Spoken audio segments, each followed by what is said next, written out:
김경래 최강 시사.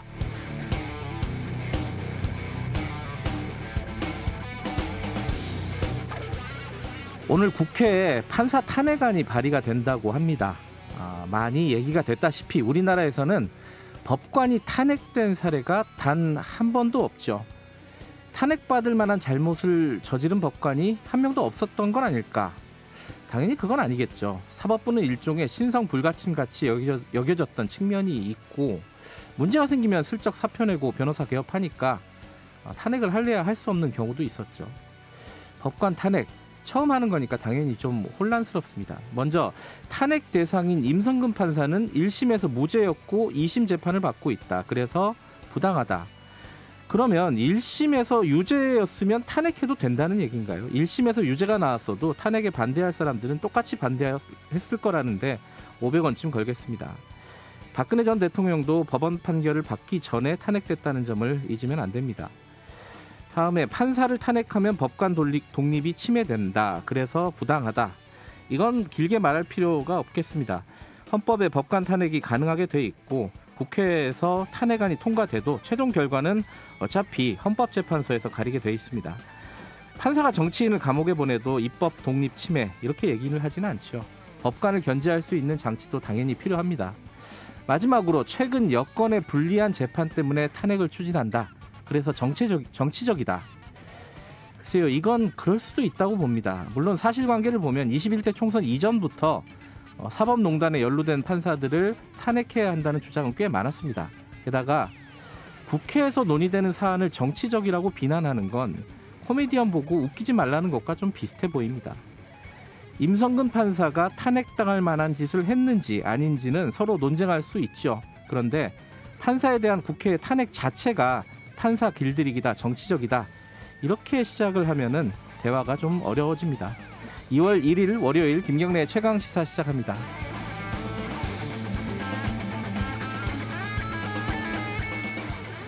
김경래의 최강시사 유튜브 라이브 열려 있습니다. 실시간 방송 보실 수 있고요. 샵 9730 문자 기다립니다. 짧은 건 50원, 긴 건 100원이고요. 스마트폰 어플리케이션 콩 이용하시면 무료로 참여하실 수 있습니다.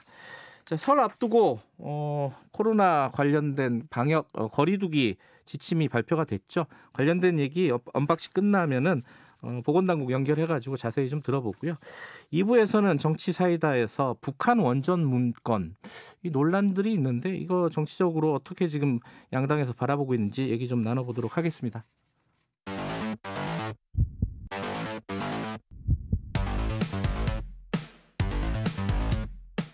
오늘 아침 가장 뜨거운 뉴스 언박싱.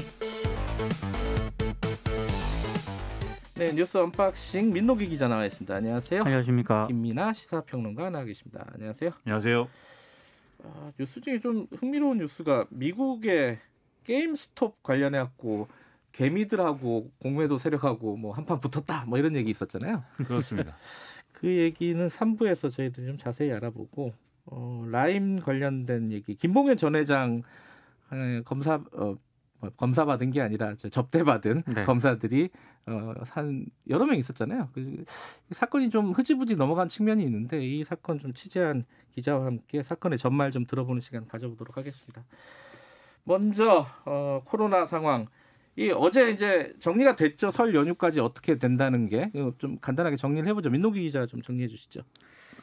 그러니까 비수도권 2.5단계, 비수도권 2단계 거리두기하고요. 5인 이상 사적 모임 금지를 설 연휴까지 연장하기로 했습니다. 큰 틀에서는 바뀌는 건 없다. 그렇습니다. 이런 얘기죠. 직계 가족이더라도 5인 이상 사적 모임 금지 조치가 적용이 되고요. 이렇게 되면은 설 연휴 가족 및 친지 간 모임 등은 어려울 것으로 보입니다. 그리고 카페라든가 음식점과 같은 다중이용시설에 오후 9시 이후 영업 제한이 있지 않습니까? 네. 그리고 유흥시설 5종, 홀덤펍의 집합 금지 조처도 오는 14일까지 계속 유지를 하기로 했습니다. 홀덤펍은 저도 아직도 못 가는군요.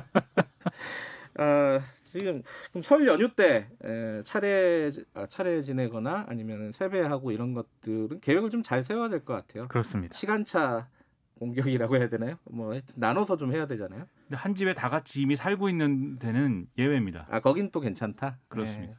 근데 요새는 가족들이 많이 이제 나눠서 살기 때문에 그렇죠. 대가족이 많지가 않아서 저희들도 걱정입니다. 이거 어떻게 해야 되는지.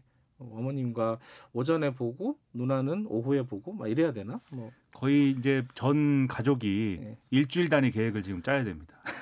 그래도. 하루씩 이제 보통 4인 가족 뭐 이러니까. 근데 이렇게 이제 큰 틀에서는 바뀌지 않는다. 물론 약간씩 그 바뀐 건 있어요. 예를 들어서 뭐 체육시설 같은 데서 샤워를 할 수 있게 거리두기를 하면 샤워를 할 수 있게 한다거나 영화관 같은 데는 뭐 동반자들은 좀 붙어 앉을 수 있게 이게 좀 완화한 측면이 있는데 큰 틀에서는 바뀌지 않았어요.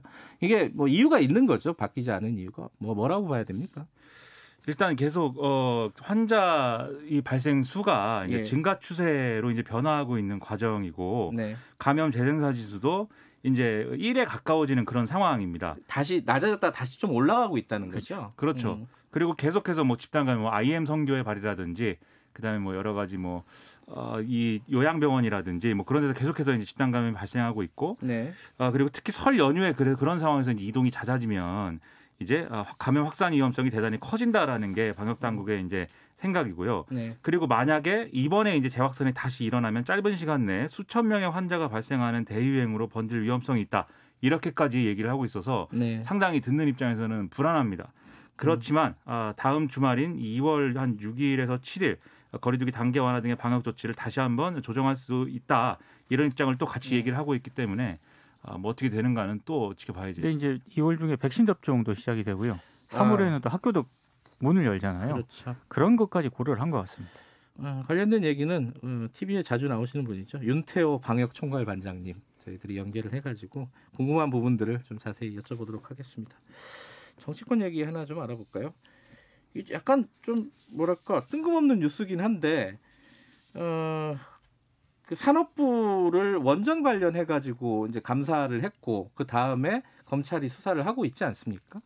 근데 그 과정에서 나온 문건들이 있었는데 그 문건에 북한 원전 얘기가 있다. 이게 어떤 얘기들이 지금 있는 거예요? 이건 좀 설명이 좀 필요한 뉴스 같아요.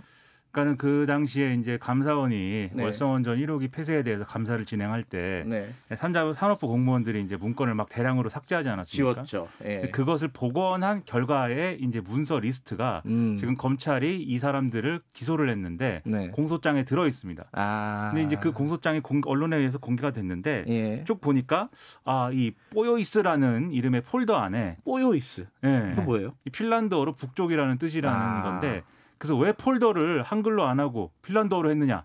감추려고 한 거 아니냐? 뭐 이렇게 지금 보고 있는데 아무튼 그 폴더 안에 이제 북한의 원전을 추진하는 내용의 무슨 문서들이 이렇게 들어 있었다. 이제 이런 거죠. 네. 그래서 이게 보도가 되니까 바로 이제 김종인 국민의힘 비대위원장은 이것은 이적 행위이다. 북한의 원전을 지어주다니 뭐 이렇게 반발을 했고 거기에 대해서 청와대는 법적 조치까지 언급을 하면서 이건 과거의 북풍 공작을 연상시키는 일이다라고 이제 맞받아쳐서 이제 상당히 이제 이 갈등이 커지고 있는데요. 예. 국민의힘은 어제 이제 당 진상조사 특별위원회를 꾸리고 지금 국정조사, 특검 이런 거를 요구를 하고 있습니다. 그리고 남북 정상회담 성사를 위해서 보답으로 북한 원전을 추진한 거 아니냐는 합리적 의구심을 가질 수밖에 없다. 이렇게까지 김종인 비대위원장은 얘기를 하고 있죠. 예. 여기에 대해서 그러면 이 문건의 내용은 무엇이며 의도는 뭐냐? 이게 궁금하지 않습니까? 네. 그래서 산업부가 이제 해명을 했어 여기에 대해서. 네. 그래서 이게 남북 경제 협력이 활성화될 경우를 대비해서 부서별로 다양한 실무 정책 아이디어를 검토한 내부 자료이다 이렇게 설명을 했고요. 이것을 그럼 내용을 다 공개해서 우리가 좀 검증할 수 있게 해달라고 하니까 그건 지금 진행되는 재판에 영향을 줄 수 있기 때문에 아하. 그건 안 된다 이렇게 설명을 했습니다. 이적행이라는 말은 오랜만에 또 들어보는 말인데 지금 야당은 이렇게 지금 뭔가 북한의 원전을 실제로 지려는 계획을 세우려고 했던 거 아니냐라는 의혹을 제기하고 있는 거고 굉장히 경천 동지할 일이다 이렇게 지금 하고 있는데 민주당이나 뭐 이런 데서 청와대에서도 그러니까 반박을 계속 하고 있죠. 언론에 보도된 내용을 보면은요, 문재인 대통령이 수많은 마타도를 받았는데 이건 정말 터무니없다 이렇게 반박을 강하게 했다라고 하고요. 그리고 민주당이 어제 서면 논평을 냈는데 이 북한 원전 건설 구상은 2010년 이명박 전 대통령 재임 시절 때 천영우 외교통상부 2차관이 처음으로 언급했다 이렇게 얘기를 했고요. 그러니까 김종인 위원장 논리대로라면 이명박 박근혜 정부를 비롯해서 북한 원전 건설을 주장한 언론사들, 중앙일보 같은 경우에는 굉장히 과격한 주장을 하기도 했거든요. 아, 그랬어요? 네. 그러니까 전현기 당시 이제 칼럼니스트가 북한에 한국형 원자로를 지어야 한다. 뭐 이런 칼럼을 쓰기도 했습니다. 지금 시사저널 이제 발행 사장인데요. 아무튼 그런 언론사들이 모두 이적 행위를 저지른 것이다. 이렇게 이제 지적을 하기도 했는데 굉장히 좀 터무니없는 이념 공세다라는 그런 취지입니다. 그러니까 이게 원전 건설 얘기가 갑자기 어느 날 하늘에서 떨어진 게 아니라 사실 1994년에 제네바 합의를 할 때부터 있던 얘기입니다. 아, 제네바 합의까지 올라가야 되는 거예요? 경수로. 그렇죠. 아, 경수로. 이게 뭐 핵발전이라는 게 사실 발전을 그걸 가지고 발전을 하면 핵발전소지만 거기서 그렇죠. 핵물질을 추출하면 핵개발인 거잖아요. 핵개발을 하지 마라 했더니 북한이 우리는 그럼 전력이 모자란데 어떡하냐라고 해서 그러면 핵물질 추출이 어려운 불가능한 경수로를 지어줄 테니까 이 영변의 흑연 감속로를 포기해라. 이렇게 해서 이제 협상이 진행됐던 거거든요.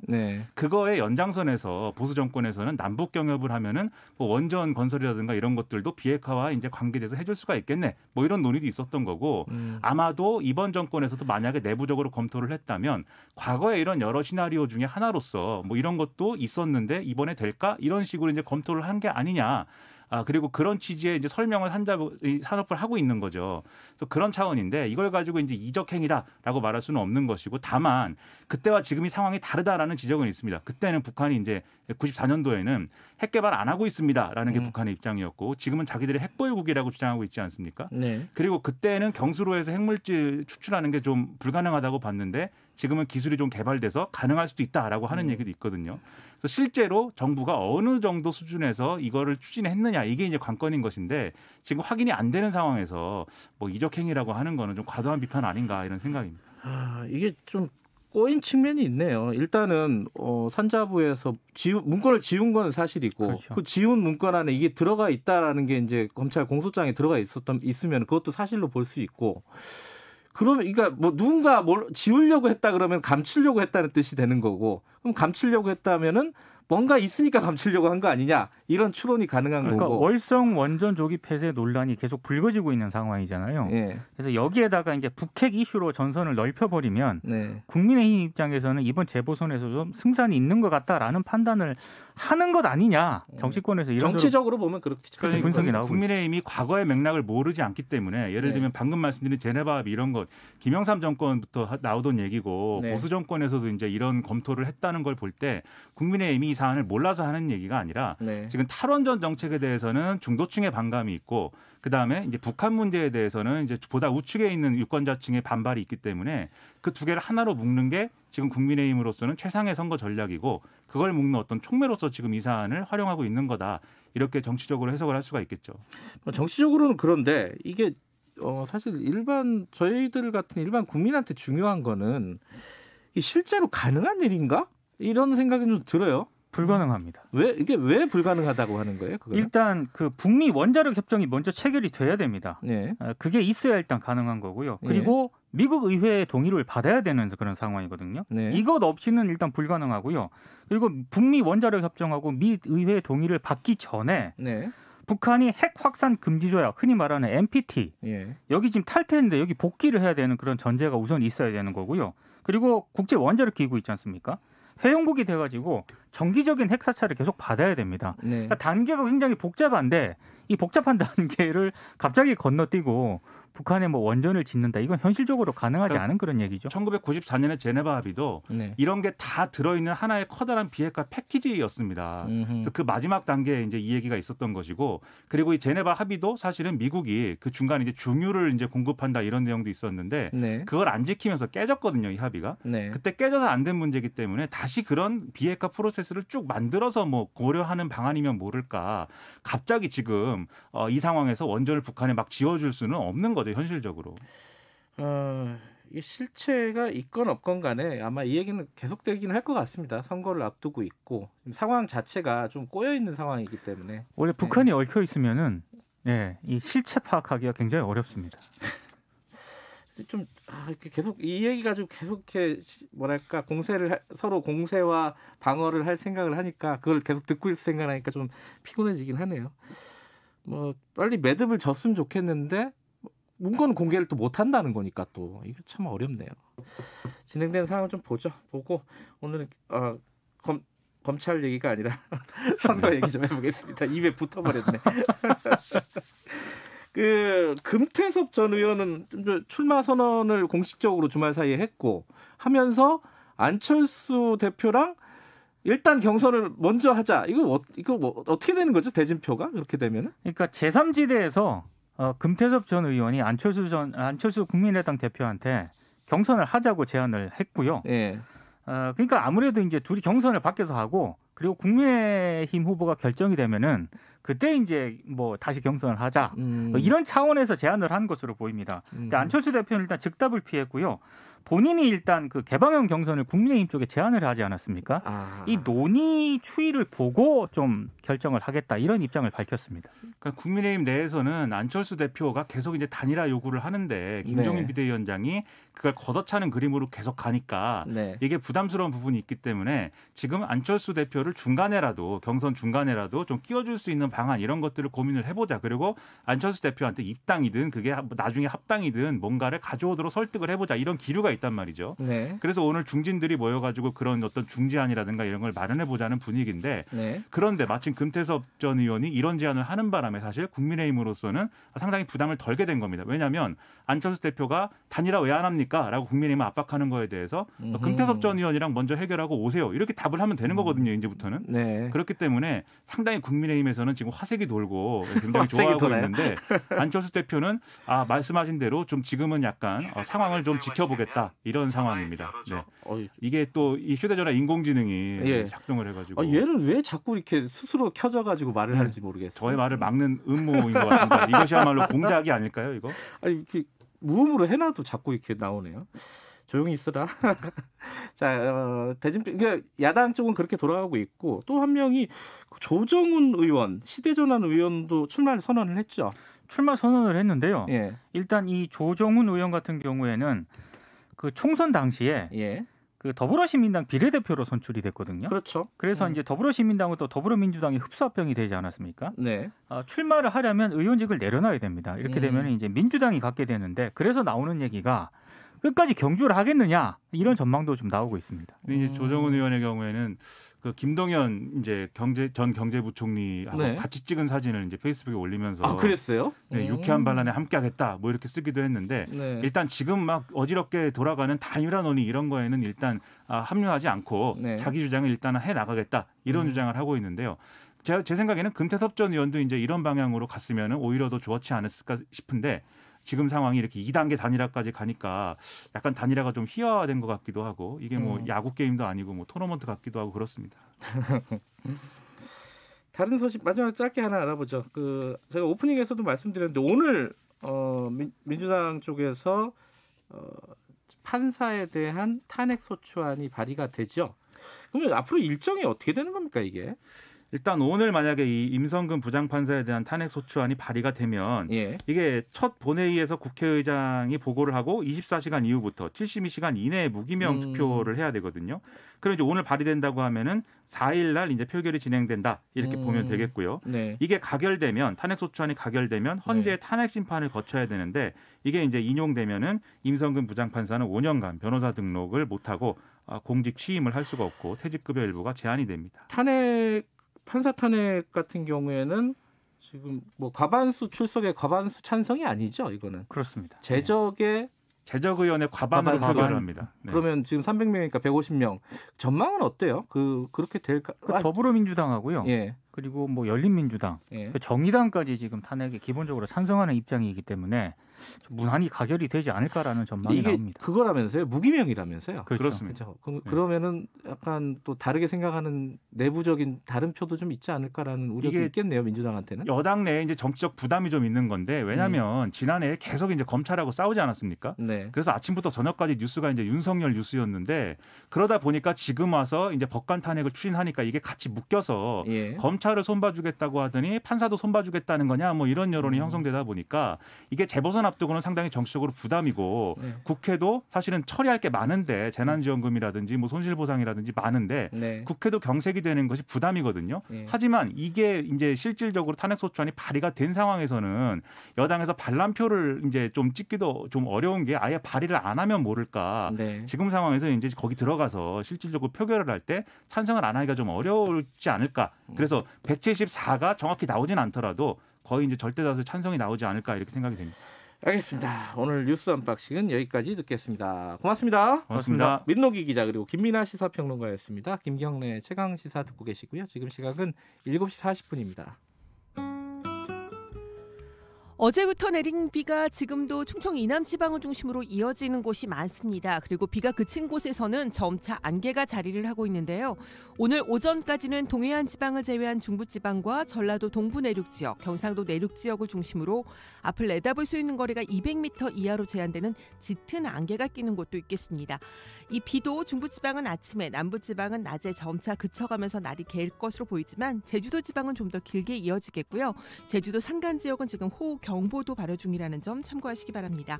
오늘 낮 최고 기온 서울 8도, 부산 지역 오늘 12도 안팎까지 오르면서 어제와 엇비슷해 낮은 포근하겠지만 밤부터 기온은 큰 폭으로 떨어져 내일과 모레 전국적으로 반짝 추위가 있겠습니다.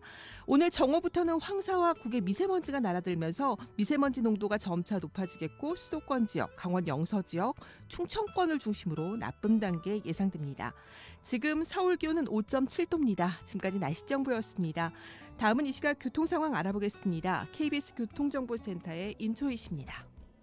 네, 이 시각 교통정보입니다. 서울 양양고속도로 양양 쪽으로 동산 2터널을 들어가기 전 2차로에서 사고가 발생했습니다. 현재 서해안고속도로는 서평택과 당진, 서산과 홍성 사이에 안개가 매우 심한 데다가 빗길인데요. 목포 방면 홍성 부근 2차로 갓길에서 사고 처리를 하고 있습니다. 가시거리가 매우 짧아서 천천히 잘 살펴서 지나셔야겠고요. 중부내륙지선 창원 쪽으로는 달성 2터널에서 승용차 단독 사고가 났는데요. 뒤로 4km 구간 차가 거의 서 있다시피 하고요. 이전으로는 옥포 분기점에서 짧게 정체입니다. KBS 교통정보센터에서 임초희였습니다. 최강 시사.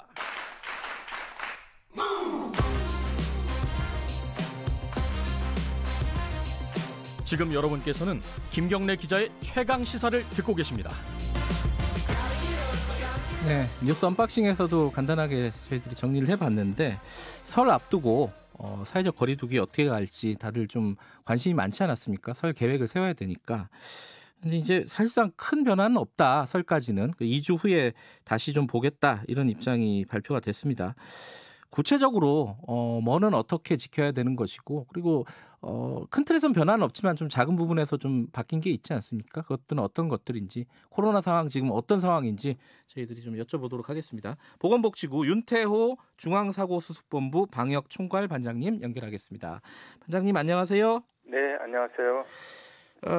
일단 뭐 큰 틀에서 변화가 없다고 하는 거는 코로나 상황이 그렇게까지 안심할 수 있는 상황이 아니다. 이런 판단인 것 같은데 어떤 부분에서 그렇습니까? 네, 한 2주 전까지 300명대로 국내 감염자 수가 감소를 했습니다. 네네. 네, 지난주 평균이 한 400명대로 다시 증가를 했고요. 물론 IM 선교에 관련 집단 감염이 큰 비중을 차지했지만 네. 저희가 분석을 한 바로는 이 집단 감염 사례를 제외하더라도 증가를 해서 조금 더 좀 경계를 좀 해야 되겠다라고 판단을 좀 했습니다. 또한 다중이용시설에 대한 집단 감염도 지난주부터 계속 증가하는 추세라서 네. 그런 판단을 했다라는 말씀을 드립니다. 이제 사실은 이제 자영업자들 같은 경우에는 9시 이후 영업이라든가 그리고 5인 이상 뭐 집합이라든가 모임이라든가 이런 것들이 가능해지면 좋겠다라는 기대를 네. 갖고 있었던 게 아마 사실일 거예요. 네. 근데 그것들은 이제 큰 틀에서 변화는 없는데 바뀐 것들은 좀 있더라고요. 어떤 것들이 바뀌는 겁니까?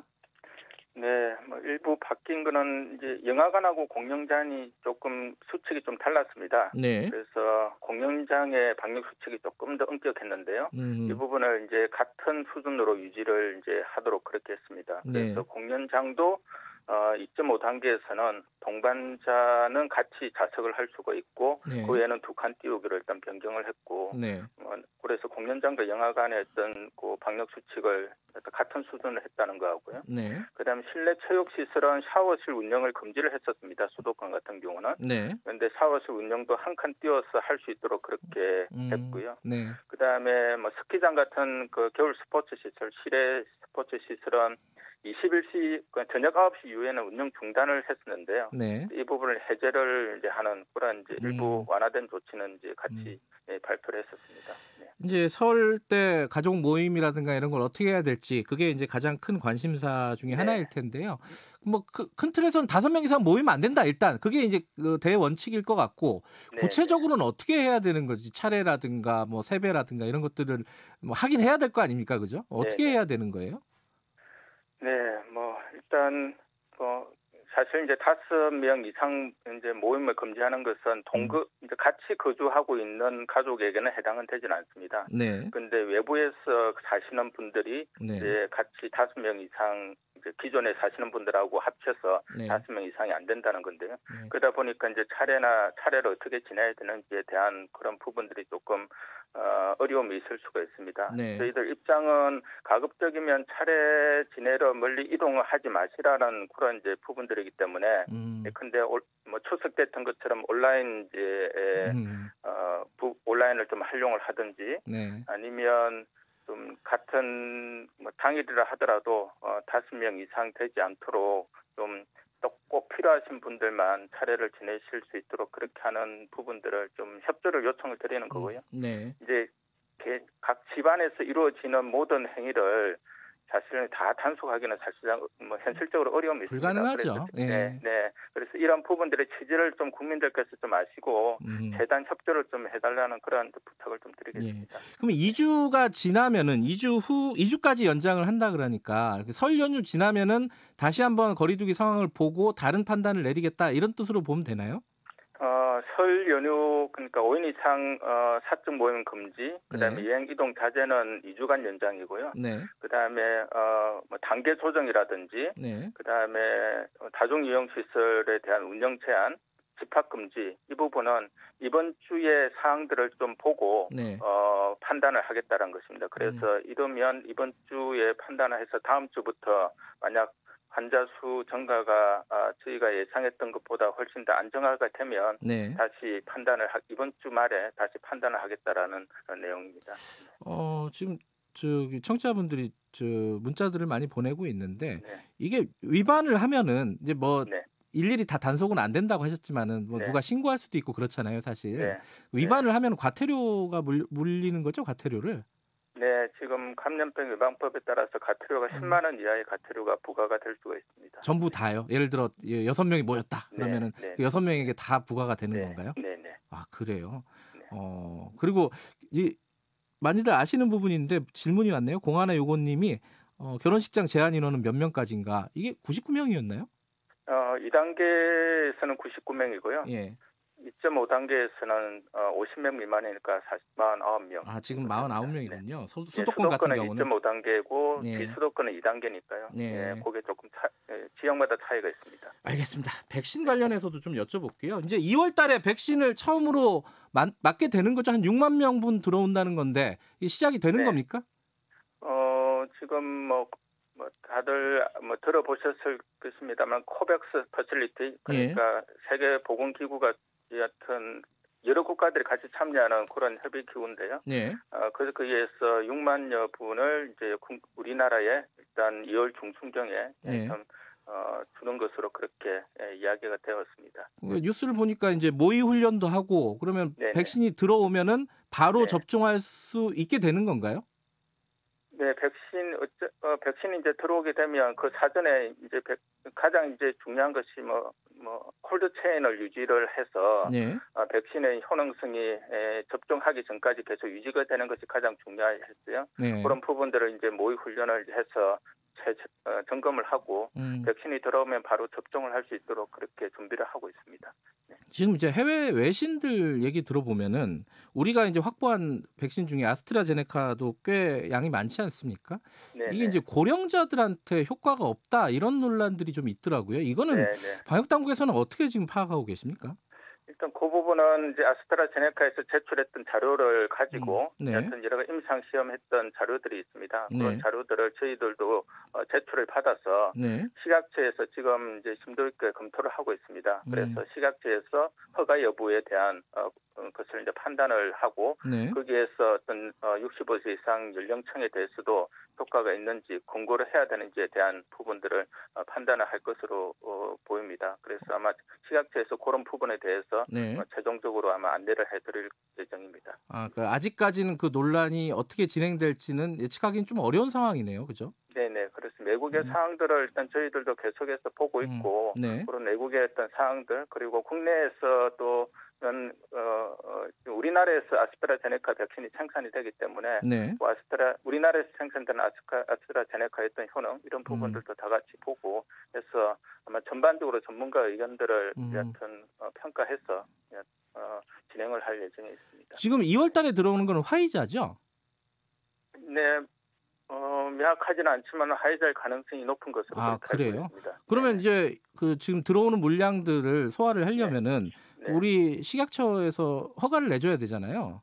이번 화이자 같은 경우는 식약처 허가가 아니고 코백스 퍼실리티에 거기는 이제 전 세계 전문가들이 같이 모여가지고 그 백신에 대한 평가를 지금 하고 있습니다. 네. 거기에 우리나라의 전문가들도 같이 참여를 하고 있기 때문에 네. 그것은 아마 식약처 허가보다는 아마 직접 그 기구에서 평가를 해서 아마 우리나라에 들어오는 것을 알고 있는데 자세한 사항들은 아마 별도로 좀 안내를 할 예정입니다. 그 이제 화이자나 모더나 같은 경우에는 콜드 체인이라 그래갖고 유통망이 좀 특이하다. 이게 냉동이나 이런 체인들이 필요하다고 하는데 그런 것들은 준비가 좀 다 돼 있는 상황입니까? 어디까지 돼 있어요? 우리 같은 경우는? 네, 지금 처음 초기에 들어오는 물량 같은 경우는 좀 작기 때문에 또 의료진들, 그냥 코로나19를 환자를 치료하는 의료진들 중심으로 일단 접종을 하기 때문에 어떤 지금 의료진들 같은 경우는 크게 접종센터가 별도로 있습니다. 그래서 중앙과 권역에 접종센터가 있어서 그쪽을 통해서 안전하게 관리가 될 것이고요. 그 이후에 이제 들어오는 것은 점점 더 접종센터도 확대하고 또 화이자나 모더나 외에는 일반 이제 그 독감 백신처럼 그렇게 맞을 수 있는 그런 백신들이기 때문에 화이자하고 모더나 부분들이 콜드체인 유지가 제일 엄격하게 관리가 돼야 되는 그런 상황입니다. 그런 부분들이 모의 훈련 등을 통해서 전반적으로 점검을 하고 바로 실행에 옮길 수 있도록 준비를 하고 있습니다. 그러니까 정부나 방역 당국에서는 이제 이런 유통망이라든가 접종 같은 걸 준비를 하고 있는데 국민들 사이에서는 우리나라는 좀 덜하긴 한데 이 백신에 대한 일종의 거부감 같은 것들이 일부는 있어요. 이런 분들에게 방역 당국 입장에서 한 말씀 좀 해주시죠. 어떻게 생각을 해야 되는지. 사실 이제 백신은 이제 임상 시험 과정에서 효과성 그리고 그다음 안전성 이런 부분들이 철저하게 이제 검증을 합니다. 그래서 물론 다른 백신들에 비해서 코로나19 백신이 워낙 이제 빨리 만들어진 부분이 있어서 그런 것에 대해서 좀 불안해 하시는 분들이 계시는데요. 많은 이제 전문가들이나 외국에서 접종을 이제 시작한 국가들을 보면 백신을 맞지 않는 것보다는 맞는 것이 훨씬 더 효능이 크다.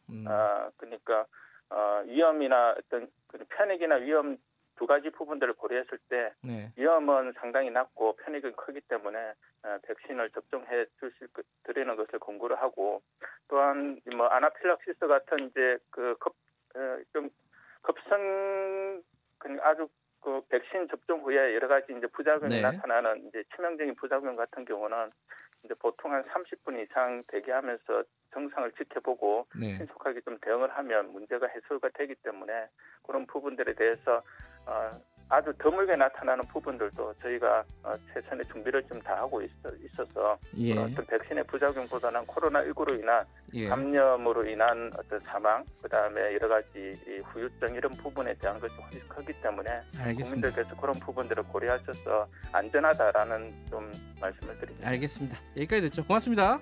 네, 감사합니다. 윤태호 방역총괄반장이었습니다. 2부에서 뵙겠습니다. 그저 두렵고 피하고 싶은 방사성 폐기물. 방사성 물질이 일상에서 유용하게 쓰인 후 배출된 것이라는 점.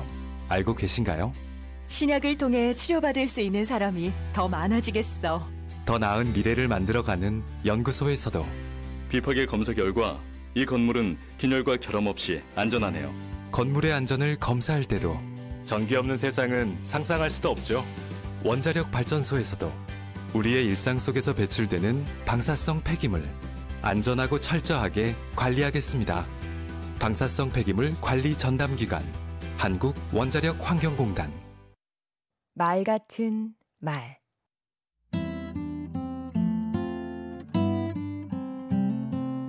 안녕하세요. 강원국입니다. 가루는 칠수록 고와지고 말은 할수록 거칠어진다는 말이 있습니다. 이 속담이 주는 교훈은 두 가지인 것 같습니다. 말을 길게 하는 걸 삼가고 많이 하는 것을 경계하라는 뜻이 하나 있습니다. 말이 길어지면 오해를 불러일으키고 말다툼으로 갈 수 있으니 말을 아끼라는 겁니다. 다른 의미 하나는 말은 이 사람 저 사람 옮겨갈수록 보태지고 왜곡돼 본뜻에서 멀어질 수 있으니 말을 전하는 데 신중해야 한다는 것이죠. 아하. 언젠가 방송에 나가서 농담 반 진담 반으로 제 얼굴이 강서구 씨 닮았다는 얘기를 한 적이 있습니다. 연애할 때 아내가 그렇게 말했거든요. 그런데 비난과 야유가 쏟아졌습니다. 네가 강서구면 나는 알랑드롱이다 부터 시작해 브래드 피트, 주윤발까지 잘생겼다는 사람은 모두 소환되더군요. 이 일 말고도 작은 표현 하나 때문에 정치적으로 공격을 받은 적도 있고요. 그래서 강의를 하거나 방송에 나갈 때면 늘 살얼음판을 걷는 심정입니다. 그래서 조심하고 또 조심하지만 이 또한 내 의지와 노력만으로 되는 일은 아닌 것 같습니다. 흔히 하는 말로 생각은 자유입니다. 하지만 생각이 말로 나오는 순간 그것은 나의 것이 아닙니다. 그야말로 엿장수 마음이죠. 엿장수는 마음에 들면 더 줄 수도 있고 야박하게 가위질을 할 수도 있습니다. 말은 하는 사람의 의도보다는 듣는 사람의 해석에 달렸습니다. 강원국의 말 같은 말이었습니다.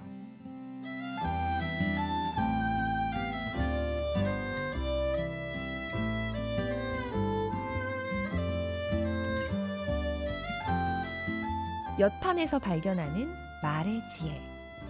늘어져서 좋을 건 엿가락뿐. 말은 짧은 게 좋다. 판을 쥐고 있는 사람은 내가 아닌 엿장수다.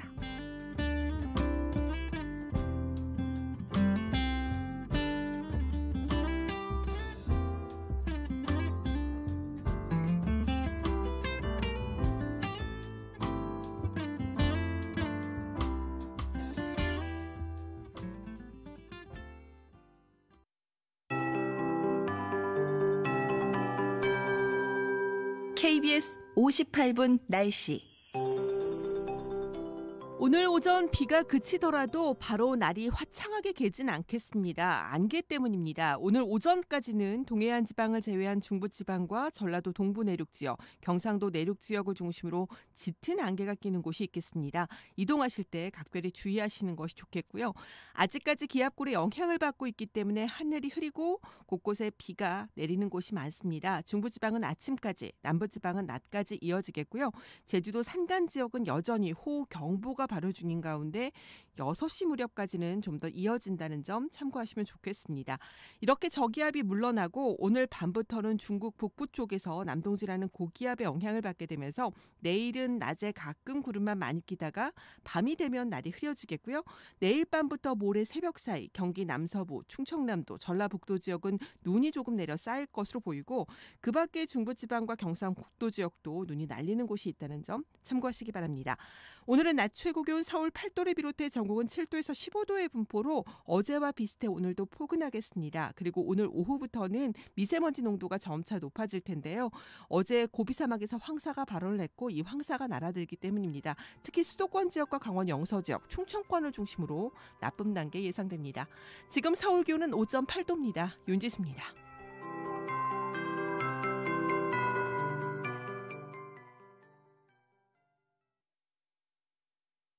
정성을 다하는 국민의 방송 KBS가 8시를 알려드립니다. AM 711kHz, FM 97.3MHz, KBS 1라디오입니다. HLKA.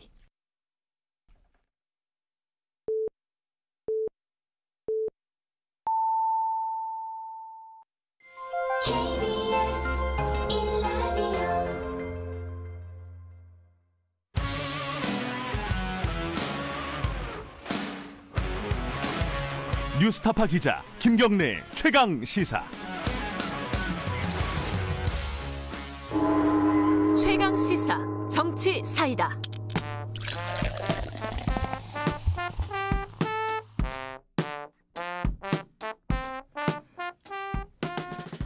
여의도의 젊은 정치인 두 분과 함께 전국의 뜨거운 현안을 들여다보는 시간입니다. 박성민, 이준석, 박성민의 정치사이다. 오늘도 두 분 모셨습니다. 더불어민주당 박성민 최고위원, 안녕하세요. 네, 안녕하세요. 국민의힘 이준석 전 최고위원, 안녕하십니까? 네, 안녕하세요. 유튜브 라이브 열려 있습니다. 실시간 방송 보실 수 있고요. 샵 9730 문자 기다립니다. 질문 있으면 좀 보내주세요. 짧은 건 50원, 긴 건 100원, 스마트폰 콩 이용하셔도 좋습니다. 오늘 뭐 내용들이 많아가지고 바로 들어가죠. 네. 북한 원전 관련된 문서가 산자부 직원 컴퓨터에서 발견이 됐다. 뭐 지운개 복구가 된 거죠, 사실. 네. 이게 이제 이적 행위다. 경천 동지할 일이다. 이게 이제 김종인 위원장이 사실은 최근에 이런 표현 잘 못 봤어요. 김종인 위원장이 항상 뭐 정치적인 사안에 대해서는 크게 목소리를 안 내는 편이었는데 이렇게 얘기를 했습니다. 이거는 뭐 이준석 전 최고위원께 먼저 여쭤보죠. 그런 인식에 대해서 동의하십니까? 뭐 어쨌든 그 탈원전을 하겠다고 하고 있지 않습니까? 네. 근데 지금 원전에 대해 가지고 북한 쪽에다 지어주려고 했다라는 게 이제 의혹이 있으니까 이게 확인되면 두 가지 문제가 생깁니다. 첫 번째, 탈원전 하겠다면서 헌법상 우리 영토인 북한에다가 이걸 지을 수 있다는 거는 내로남불에 가까운 것이고, 네. 뭐 지금까지 안전 때문에 탈원전 한다고 했는데 저는 대한민국의 한국 수력 원자력을 더 믿습니다. 김정은보다는. 그렇기 때문에 한수원이 관리하는 원전이 훨씬 더 안전할 것이다. 김정은이 네. 관리하는 원전보다는 그런 네. 생각을 하고, 둘째로 제가 이해 안 가는 거는 편의상 그 공무원이 폴더명을 이제 뽀요이스라고 이제 했다고 하는데, 그게 이제 어디죠? 핀란드어로 핀란드. 북쪽을 뜻한다. 그래서 북한 같은 경우는 뽀요이스 코리아래요. 거기서. 그런데 그렇게 했다는 게 저도 이해가 안 되는 게, 저도 미국 갔다 와서 공부했지만은 영어가 그렇게 편하진 않거든요. 네. 그래가지고 제가 뭐 최강 시사라고 하지, 제가 이걸 뭐 얼티밋 커런트 어페어스 이렇게 안 하거든요. 어디 파일 저장할 때. 그러니까 저는 그러니까 공무원이 이게 편하다라고 하기보다는 오히려 은닉하려는 의도가 강하지 않았느냐. 원래부터 네. 처음에 폴더에 저장할 때부터. 저는 이 뽀요이스 스펠링 보면요, 저는 뭐 뽀로로나 아니면 오히려 뭐 야구 선수 푸올스 이런 사람이 생각나지, 이게 북쪽이라는 생각은 전혀 못했어요. 그렇기 때문에 저는 이건 오히려 은닉의 의도가 있지 않았나. 그리고 USB는 줬다고 이제 문재인 대통령이 청와대를 통해서 확인해 준 거거든요, 예전에. 그렇기 때문에 원전을 지어줄 생각으로 USB를 넘겼으면은 저는 김종인 위원장이 말한 것처럼 이적 행위에 해당할 소지가 있다 이렇게 보고, 근데 그냥 지어줄 게 아니라 그냥 자료만 준 거면 산업 스파인데요. 그러니까 저는 이게 뭔지 모르겠는데, 하여튼간 청와대 측에서는 뭔가 주긴 줬는데 원전은 안 들어있다 이런 얘기를 하거든요. 네. 그럼 뭐 들어있는지 얘기하면 좋죠. 그러면 저희가 또 논의해 볼 수 있겠죠. 뭐 일단은 박성민 최고위원 얘기 듣고 그 다음 얘기로 가보죠. 예, 지금 말씀하신 부분들에 대해서 어떻게 생각하십니까? 일단은 저도 이제 보면 이런 얘기가 갑자기 이제 김종인 비대위원장의 입을 통해서 강한 표현이 나온 것 자체가 저는 이제 선거철을 맞이하셔서 좀 상상력이 풍부해지신 게 아닌가라는 생각이 좀 들었고, 사실은 이제 이준석 전 최고도 지금 완전히 단정해서 말씀을 안 하시긴 했는데, 사실 국민의힘 측에서는 거의 지금 단정적으로 이야기를 하고 있거든요. 근데 이런 것들이 지금 뭐 내부에서도 이제 뭐 청와대나 이런 쪽이랑 소통해서 확인한 바로는 이제 이 문건 자체가 일단 겉면에 이것은 내부 자료이고 그리고 이것은 정부의 공식 입장이나 공식 정책이 아님을 명확히 명시를 하고 있다고 합니다. 그러니까, 그래요? 네네 그런 상황이고요. 그래서 그러니까 쉽게 말씀드리면 정부의 공식 입장이 아니라는 게 대문짝만하게 나와 있는 상황이고 그 문서 자체에 네. 그리고 이게 왜 나왔냐 하면은 이게 뭐 비밀 작전 혹은 뭐 은닉해야 하는 뭔가 극비리에 뭔가 추진하는 그런 프로젝트가 아니었고 네. 제1차 남북 정상회담이 이제 개최된 이후에 남북 그 관계가 사실은 좀 좋아질 거라는 생각이 그때 굉장히 컸지 않습니까? 그러니까 네. 그런 기대감과 더불어서 이제 산업부가 좀 이제 실무적으로 이제 남북이 이렇게 교류가 활성화될 거를 대비해서 한번 아이디어를 좀 갖고 와봐라 이런 네. 아이디어를 검토한 바가 있었고 그게 에너지 분야 차원에서 이제 검토하는 차원 정도였던 거죠. 그리고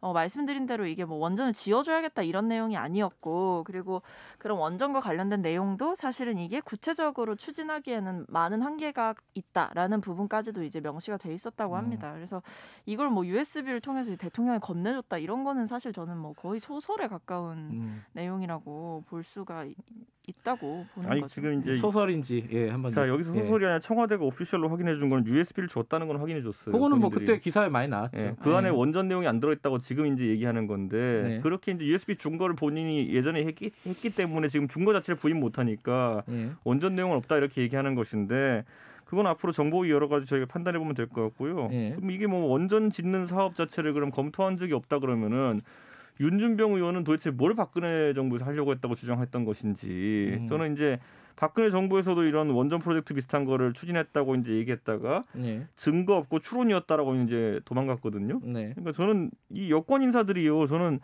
최근 몇 주 사이에 굉장히 이런 사고를 자주 칩니다. 뭐냐면은 유시민 씨도 지난주에 저희가 얘기했지만은 검찰이 계좌 추적했다고 하다가 사과하면서 주워 담고 윤준병 의원이 뭐 자기가 아는 것처럼 이야기했다가 증거 없고 추론이다 이렇게 하는 걸 보면은 진짜 이게 망상이 일상화된 것인지 아니면 진짜 부도덕한 건지 이런 거짓말을 일삼는 것이 아니면 진짜 단체로 무슨 까마귀 오기 회식이라도 한 건지 진짜 이게 왜 이런 현상이 발생한지 잘 모르겠습니다.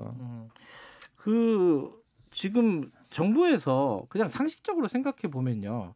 이게 만약에 아주 극비 이런 게 아니면은 그냥 다 공개하면 되는 거 아니에요? 이게 근데 왜 지금 이 시간이 만약 아마 공개를 안 하고 계속 가면은 이거 계속 정치적인 어떤 공격이라든가 이런 혼란들이 계속될 건 말이에요. 공개 못하는 이유가 뭐예요?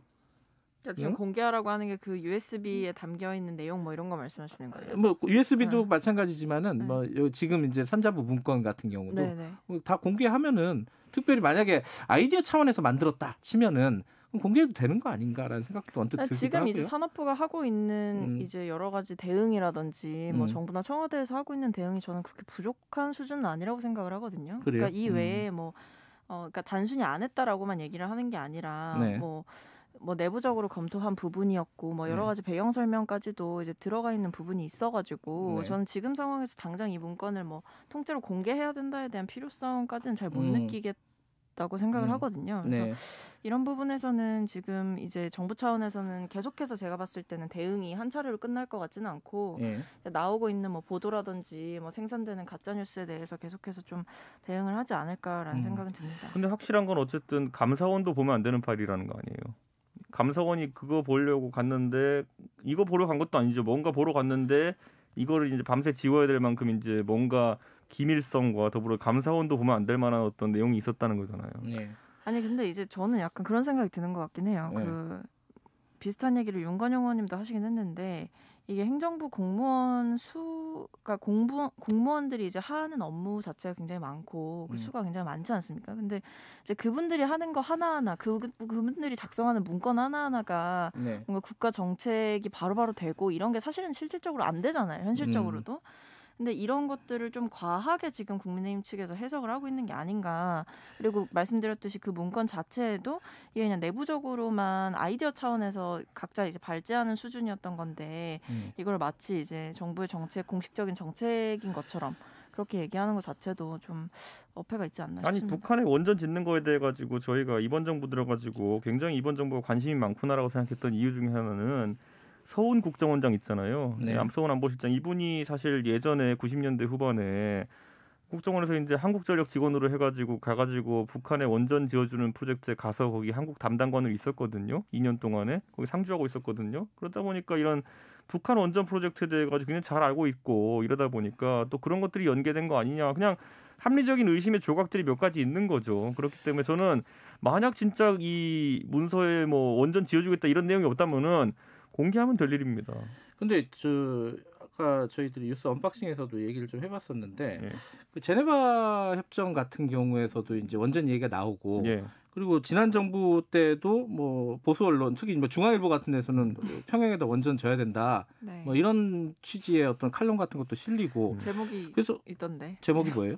북한의 심장을 한국형 원전이 뛰게 할 때 진짜 평화가 온다. 너무 시적이다. 근데 어쨌든 이게 계속 논의가 됐었고 지금도 만약에 아이디어 차원에서 실무선에서 만약에 검토를 해본 사안 정도라면은 그거는 어떤 문제가 되는 거죠?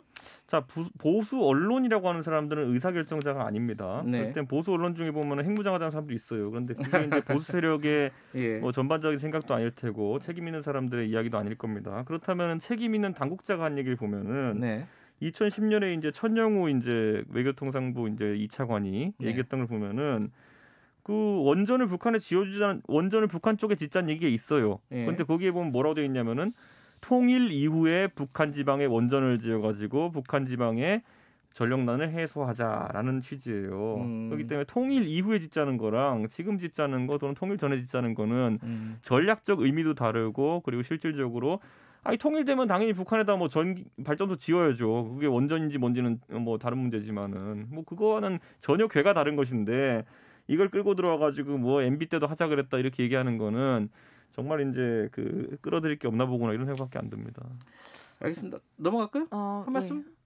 근데 이제 제가 아까 잠깐 짧게 언급드리긴 했는데 이제 이준석 전 최고가 말씀하신 것 중에 이게 남북 통일이 됐을 때 남북 교류가 활성화되는 걸 넘어서 남북 통일이 됐을 때에는 이런 부분은 충분히 검토해 볼 수 있다라는 얘기를 하셨잖아요. 근데 이제 그 문건에도 끝부분에 보면 그런 얘기가 나온다고 합니다. 이제 통일이 됐을 때라는 명시적인 워딩이 있었는지는 제가 알 수 없지만 이것이 이제 전제가 있다는 거죠. 그러니까 만약에 이런 원전 사업이라든지 혹은 에너지 협력 분야에 대한 여러 가지 아이디어를 낼 때의 전제는 이것은 근데 뭐 여러 가지 예산상의 문제도 있지만 남북이 교류하는 것을 전제로 그러니까 교류가 활성화되고 상시적으로 협력할 수 있는 그 구조가 만들어졌을 때에만 가능한 것이다라는 그게 명시가 돼 있대요. 그러니까 이거는 사실은 한마디로 추진이 지금 힘들다는 거고 추진을 할 수 있는 여건이 안 된다는 게 그 보고서에는 명시가 돼 있다는 겁니다. 그렇기 때문에 이것이 마치 뭐 당장이라도 저희가 북한에 원전을 지어주려고 했다라든지 이런 것들을 추진했다라고 볼 수 있는 그 근거가 되는 보고서는 아니라는 거죠. 그 차이라니까요. 북한에 지금 원전을 지으면요. 관리 책임자가 김정은이고요. 통일 이후에 지으면 한국수력원자력이 관리 책임자예요. 저는 한국수력원자력을 김정은보다 믿습니다. 당연하게도. 지금 상황에서는 이 문건 내용이 구체적으로 나와야지 사실 논의가 더 진전이 될 것 같긴 해요. 지금 상황에서는 뭐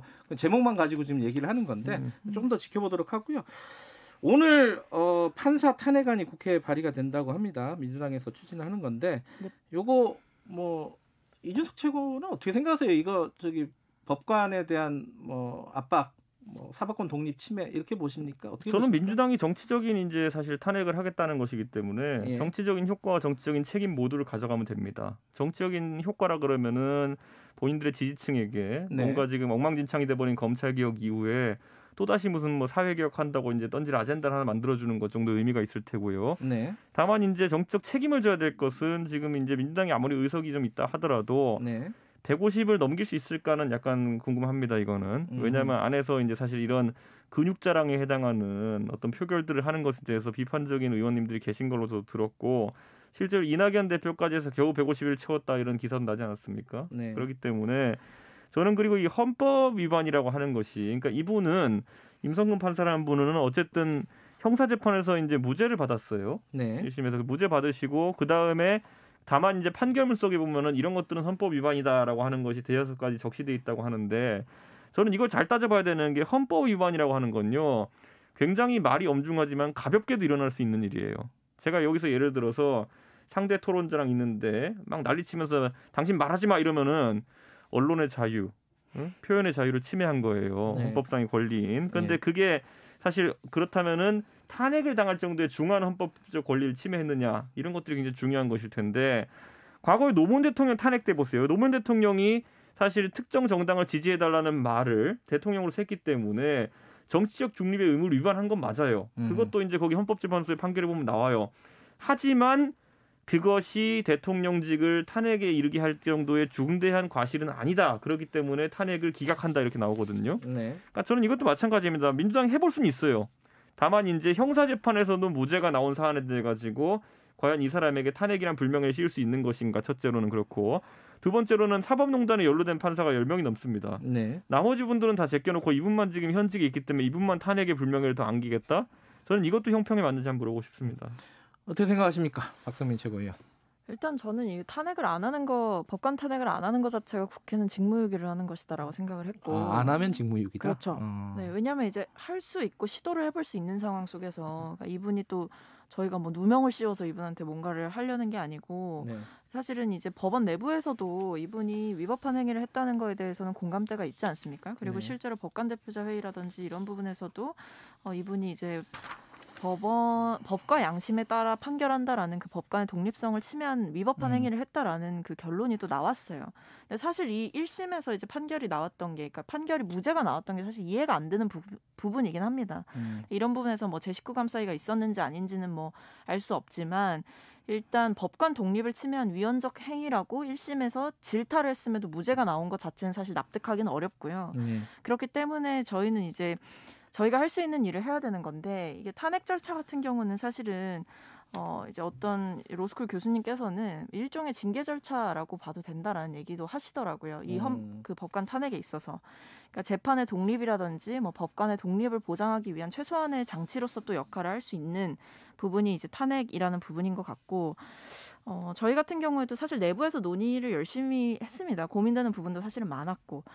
근데 이제 아무래도 이분이 저지른 이 위헌적인 행위, 특히 이제 판결문 작성에 개입하거나 이제 자신의 입맛대로 뭔가 판결을 이렇게 좌지우지하려고 했던 행위들 자체가 특히 이제 세월을 7시간과 관련해서 이제 청와대를 의식해서 사실은 이분이 이런 행동을 한 거잖아요. 박근혜 네. 정부 때. 그러니까 이런 부분들이 사실은 넘어갈 수가 없는 부분인 거죠. 그래서 저희는 많은 우려를 하시는 분도 사실은 있지만 내부에서는 그래도 이것의 정당성이라든지 명분을 좀 더 강조하고 거기에 동의하는 분들, 동참하는 분들이 훨씬 더 많다라고 말씀드릴 수 있겠습니다. 저는 근데 이게 형사재판에서 무죄가 난 사안에 대해 성급하게 움직이는 이유를 잘 모르겠고 만약에 이런 무죄 판결에도 불구하고 굉장히 헌법적 가치를 위반해가지고 판사직을 수행할 수 없다라고 판단한다면은 저는 뭐 그 당에도 보면은 뭐 배임, 횡령, 준사기, 기부금법 위반, 지방재정법 위반, 공중위생법 위반 8가지 혐의로 재판받는 분이 있거든요. 그분도 국회의원 하면 안 될 것 같은데 제 생각에는 판사는 해도 되고 판사는 하면 안 되고 국회의원 하면 안 돼. 판사 해도 돼요. 저는 이런 것들부터 민주당이 자기 의석 가진 거로 집단지상적 판단을 좀 했으면 좋겠습니다. 어쨌든 뭐 근육자랑이라고 말씀하셨고 이쪽은 안 하면 직무유기다 오히려 말씀하셨고 이거는 뭐 앞으로 좀 지켜보죠. 이번 주 안에 어쨌든 결단은 날 것 같고요. 마지막으로 금태섭 전 의원 좀 선거 얘기 좀 해보죠. 금태섭 전 의원이 안철수 대표하고 먼저 단일화하자라고 했어요. 뭐 예선 한번 하자 이런 뜻인 것 같기도 하고. 이거는 어떻게 보세요? 이거 뭐 야당 쪽 얘기는 잘 아시니까. 네. 저는 적어도 단일화라 그러면요. 고속도로에 차선이 4개 있으면요. 한 1차선과 2차선이 있는 차 정도가 경합하는 거는 가능하다. 근데 지금 금태섭 의원님 같은 경우는 민주당에서 나온 지 얼마 됐다고. 제 생각에는 아직까지 한 3, 4차선에 있는 분이거든요. 저희랑 단일화를 논의하기 좀 성급한 부분이 있고 네. 옆에 차선에 있는 분들이랑 논의를 해라. 그런 얘기를 좀 하고 싶습니다. 그래서 저는 또 보면은 여기에 뭐 시대전환에 이제 조정훈 대표 같은 경우에도 지금 뭐 경선에 이제 나온다 이런 얘기도 있고 한데 네. 사실 그분은 야권으로 분류를 안 했으면 좋겠습니다. 왜냐하면 더불어시민당으로 당선되기도 했고 그분은 굳이 저희가 따지자면 저희가 1차선일 때 그분은 갓길 정도에 계신 분이기 때문에 저희랑 결합하기 힘든 부분이 있습니다. 잠깐만 그러면은 옆 차선이랑 경쟁해라 그러면 누가 있어요? 옆 차선에 아무도 없는 거 아닌가? 저는 뭐 안철수 대표가 지금 한 2차선 정도 와 있다 생각하거든요. 그러니까 안철수 대표랑 두 분이 단일화하시는 거 정도의 아이디어는 두 분이 동의한다면은 제 생각에는 뭐 나쁘지 않다 그런 생각인데 다만 금태섭 의원이 지금 이제 민주당에서 나오셔가지고 몇 달 됐다고 지금 국민의힘과의 단일화에 대해 가지고 의견을 내시는 거는 사실 좀 의아하고 급차선 변경이라는 생각을 합니다. 어떻게 보세요? 될 것 같아요? 지금 이 제안이? 아니, 저는 안 될 것 같다고 생각했는데 네. 일단은 국민의힘이나 안철수 대표 측에서 받을 이유가 별로 없다. 현실적으로도 라는 생각이 들고 사실 지금 안철수 대표 같은 경우에는 지금 국민의힘이랑 단일화하는데 몰두하고 계시잖아요. 근데 그렇죠. 사실은 또 다른 라운드를 펼치자라고 얘기하는 것 자체가 과연 무슨 의미가 있냐라는 생각이 좀 들지 않으실까 싶습니다. 두 분이 의견이 일치가 되니까 저라도 근대서부 현편을 들어야 되나 이런 생각도 드네요. 네. 자 마지막 요거는 이준석 최고께만 여쭤볼게요. 그 가덕도 신공항 이거 이현주 전 의원도 이거 안 하면은 입장 정리 안 하면은 자기 자기 거취를 결정하겠다 이런 식으로 얘기했단 말이에요. 이거 어떻게 해야 된다고 보세요? 국민의힘 입장에서는? 뭐 선거 때 보면 개별 후보들이 참 재밌는 행동을 많이 하거든요. 근데 저는 뭐 이게 왜 본인의 후보 조건부 사태가 결부된지 모르겠고 저는 지도부가 오늘 아마 입장을 내는 걸로 알고 있습니다. 부산 가가지고. 아 그래요? 근데 그 부분은 있지만은 저는 민주당도 여기에 대해서 진실된 접근을 한다 그러면은 제가 민주당 패널을 만나면 항상 물어보는 게 이거거든요. 국제선만 가느냐? 아니면 단거리 국제선도 가느냐, 국내선도 가느냐, 아니면 군공항도 이전하느냐. 여기에 따라 가지고 부산 시민들의 판단은 다 달라요. 그런데 거기에 대해서 아무 말이 답이 없거든요. 왜냐면 모르니까. 그러니까 아무것도 공항에 대한 큰 계획 없이 가덕도 이름 3글자로 지금 마케팅하고 있는 거거든요. 저는 이런 상황은 진짜 집권여당에게 무책임한 행동이다. 이렇게 알겠습니다. 봅니다. 지금 그 대답을 들어야겠네요. 그냥 한 번만 여쭤보려고 그냥 무책임한 거 맞아요. 30초만 드릴게요. 그 무책임하다 그랬는데. 아니 이제 가덕도에 대해서는 구체적인 그림이 없다라고 얘기하기에는 저희가 지금까지 추진해온 게 있고 법안 발의까지 당론으로 했는데 그건 아닌 것 같고 국제선이에요, 국내선이에요? 저는 국내선인데 동시에 국제선까지도 저는 확장을 해가야 된다고 보거든요. 아니에요. 최근에는 국제선, 국내선 분리한다고 했어요 또. 근데 이게 계속해서 얘기가 나오고 있는 부분이고 아직 추진 과정이기는 한데 저희의 그 목표는 단순히 이게 국내에서만 통용되는 공항으로서 쓰이는 게 아니라 이제 부산이 이제 국제적인 도시로서 발돋움하기에는 국제선이 좀 더 필요한 부분이 있지 않나. 공항이 짓기 전에 지금 아이디어가 나오는데 국제선인지 국내선인지도 모르니까. 말하세요. 이게 말이 안 되죠 이게. 끝내야 합니다. 자 오늘 두 분 고맙습니다. 감사합니다. 네, 감사합니다. 박성민 더불어민주당 최고위원, 이준석 국민의힘 전 최고위원이었습니다. 공정하고 깊이 있게 오늘 하루 이슈의 중심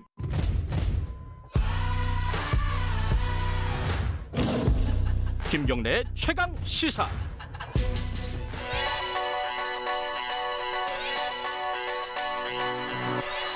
최강 시사 김수민의 눈. 김수민 평론가 나와 계십니다. 안녕하세요. 네, 반갑습니다. 원전 얘기 갖고 오셨는데 네. 지금 그 산자부 원전 파일 이거 아니죠? 네, 일단 원전을 둘러싼 한국 사회 여론이 어떻게 변하고 있는가. 조금 더 큰 얘기네요. 네, 그렇습니다. 한국갤럽이 지난 1월 26일부터 28일까지 만 18세 이상 1,004명을 대상으로 여론조사한 결과가 있거든요. 네. 응답률 16%고 85% 무선, 15% 유선 전화 면접 실시를 했고 표본 오차는 95% 신뢰 수준의 플러스 마이너스 3.1% 포인트입니다. 자세한 사항은 한국갤럽이나 중앙여론조사심의위원회 참조하시고요. 국내 원자력 발전 방향에 대해서 확대해야 한다 25%, 확대 25, 축소해야 한다 29%, 현재 수준 유지 36% 이렇게 나왔거든요. 네. 근데 2년 반 전에 확대가 14%밖에 안 나왔었어요. 이것이 이제 25%로 올라간 것이고 10% 포인트 올라갔네요. 그렇습니다. 축소는 32에서 29로 조금 줄었죠. 이게 결국에 문재인 정부 중반기 거치면서 확대 여론이 다수까지는 아니더라도 상승했다라고 하는 결과가 나왔습니다. 이유가 뭘까요? 이게 뭐 최근에 뭐 원전 관련된 수사도 있고 감사원 감사도 있고 뭐 이런 거 때문일까요? 네, 이런 조사가 2019년 1월, 2020년 6월에도 실시가 됐는데 그때 이미 현재하고 비슷한 그런 그래요? 흐름이 형성이 돼서 원전 수사는 좀 제한적인 영향이 있지 않을까 그렇게 보여지고 사실 원전 수사하고 원전 정책은 별개의 것이거든요. 그렇죠? 정치권에서 좀 이걸 섞어가지고 한쪽에서는 이게 탈원전 정책에 대한 도전이다 이러고 한쪽에서는 원전의 그 의사결정 월성 1호기를 빨리 닫은 의사결정이 잘못됐기 때문에 탈원전도 잘못된 거다. 이렇게 가는데 이게 사실 분리해서 봐야 될 것 같습니다. 오히려 원전 수사에 대한 국민들의 태도에 원래 그 국민이 갖고 있었던 원전에 대한 태도가 반영되었을 가능성이 더 높다라고 볼 수가 있겠고요. 다만 앞으로 원전 수사가 정권에 계속 부담이 되는 식으로 진행이 될 경우에는 네. 원전 문제에 대한 피로감은 올라갈 수 있겠죠. 그러다 보면 탈원전에도 힘을 못 받을 가능성이 있습니다. 원래 또 이 원전에 대한 입장은 정치적인 성향하고 밀접한 관계가 있지 않습니까? 네, 이번에도 그게 드러난 게 진보층, 대통령 긍정평가층, 민주당 지지층 이쪽에서는 절반 정도가 축소해야 된다라고 얘기를 했고 축소 비율이 상대적으로 높다. 그렇습니다. 예. 그리고 좀 특이한 부분이 30대, 40대에서는 축소해야 된다 여론이 2년 반 전보다 더 올라갔어요. 이 30, 40대끼리 얘기를 해보면서 축소 여론이 좀 확산된 거 아닐까 이렇게 추측을 해보겠는데 이쪽 세대가 좀 가정의 어떤 건강이라든지 먹거리 이런 거를 맡고 있다 보니까 그럴 수 있죠. 생협조합원들이 대표적인 사례인데 좀 원전 문제에 민감할 수가 있겠습니다. 20대 같은 경우는 유지가 50%가 나왔거든요. 20대 입장에서는 이거 늘리는 것도 아닌 것 같은데 지켜보니까 줄이는 것도 불안하네. 이렇게 생각했을 가능성이 좀 있다고 봅니다. 주로 이제 중도층이라든지 이쪽에서는 다들 유지가 대부분을 대다수를 차지를 했고 어떻게 보면 이게 해석하기에 따라 달렸는데 확대하자는 여론이 다수는 아니다 해석할 수도 있겠지만 반대쪽에서는 축소론의 입지가 좁아졌다 이렇게 볼 수도 있겠죠. 어쨌든 유지하자는 게 제일 많다는 건 좀 생각해볼 여지가 좀 있네요. 근데 이게 아까 수사가 영향을 미친 것 같지는 않다 여론의 변화에 그럼 뭐예요? 뭐 때문에 이렇게 된 거예요? 저는 이게 좀 일반적인 현상이라고 보는 것이 어떤 정부가 들어섰을 때 국민 여론이 그 정부 기조 반대로 가는 그런 경향이 또 있습니다. 원전뿐만 아니라 일반적으로 그렇습니다. 이명박 박근혜 정부 때도 복지국가라든지 경제민주화 이런 진보적으로 여겨지는 그런 정책에 대한 지지가 올라갔었거든요. 근데 막상 탈원전을 표방하는 정부가 들어섰더니 좀 아닌 것 같은데 이렇게 되는 경향이 있다는 거죠. 방불 기질이 있나요, 우리나라? 이게 새누리당 정부 때는 야권에서는 다들 반행 얘기를 또 많이 하고 심지어 여권에서도 영남 지역에 원전이 몰려 있다 보니까 보수층에서도 좀 핵발전소 줄여야 된다 이런 여론이 또 있었던 거거든요. 근데 이제 공수가 바뀌니까 여론도 좀 반대로 도는 그런 경향이 있다라고 볼 수 있고 특히 재생에너지 관련해서 산사태를 유발한다, 뭐 환경을 또다시 하게 한다 이런 것들 때문에 피로감이 쌓인 부분들 막상 해보니까 좀 피곤하네 이런 여론이 좀 쌓인 것 같습니다.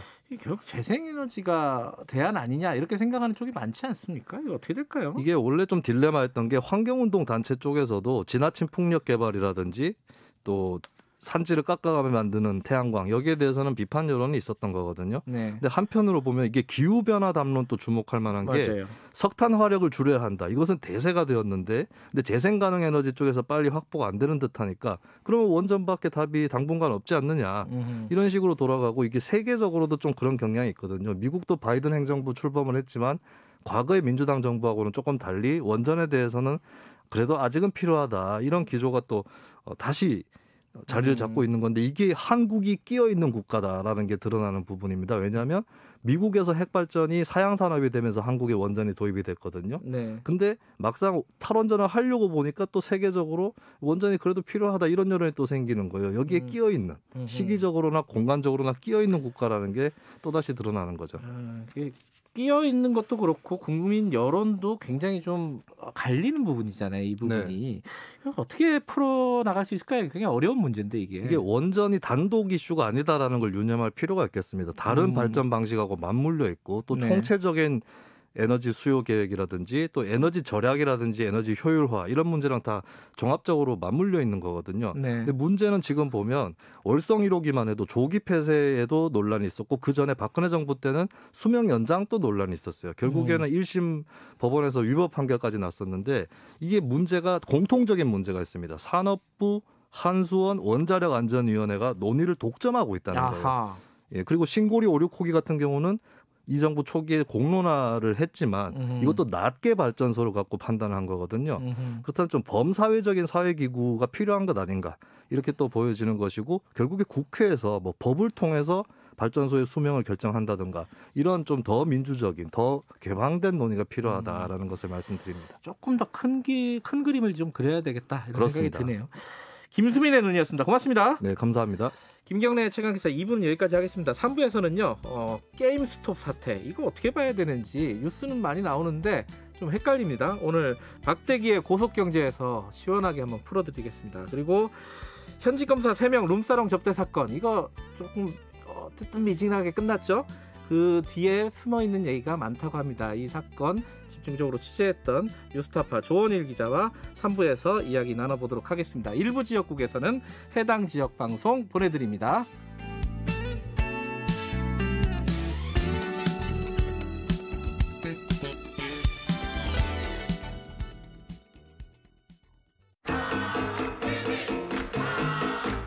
요즘 속 터지고 답답한 뉴스만 머리가 아프다. 아이고 지끈지끈해 그런 사람들 있지 않습니까? 그러면은 주진우 라이브 들으시면 저희가 정리 잘 해드릴 테니까 걱정 마시고요. 자, 일로 오십시오. 주진우 라이브로 코로나 시대 시사 매일 오후 5시 5분 주진우 라이브. 2021년 새해에는 이런 뉴스가 들렸으면 좋겠습니다. 코로나19 신규 확진자 한 달째 0명 기록하고 있습니다. 이번엔 쟁점 법안이 여야 합의로 통과됐습니다. 우리나라 경제 성장률 5%를 달성했습니다. 희망찬 소식을 전하는 그날까지 시사본부가 함께하겠습니다. 평일 낮 12시 20분 오태훈의 시사본부. 지금 시각은 8시 30분입니다. KBS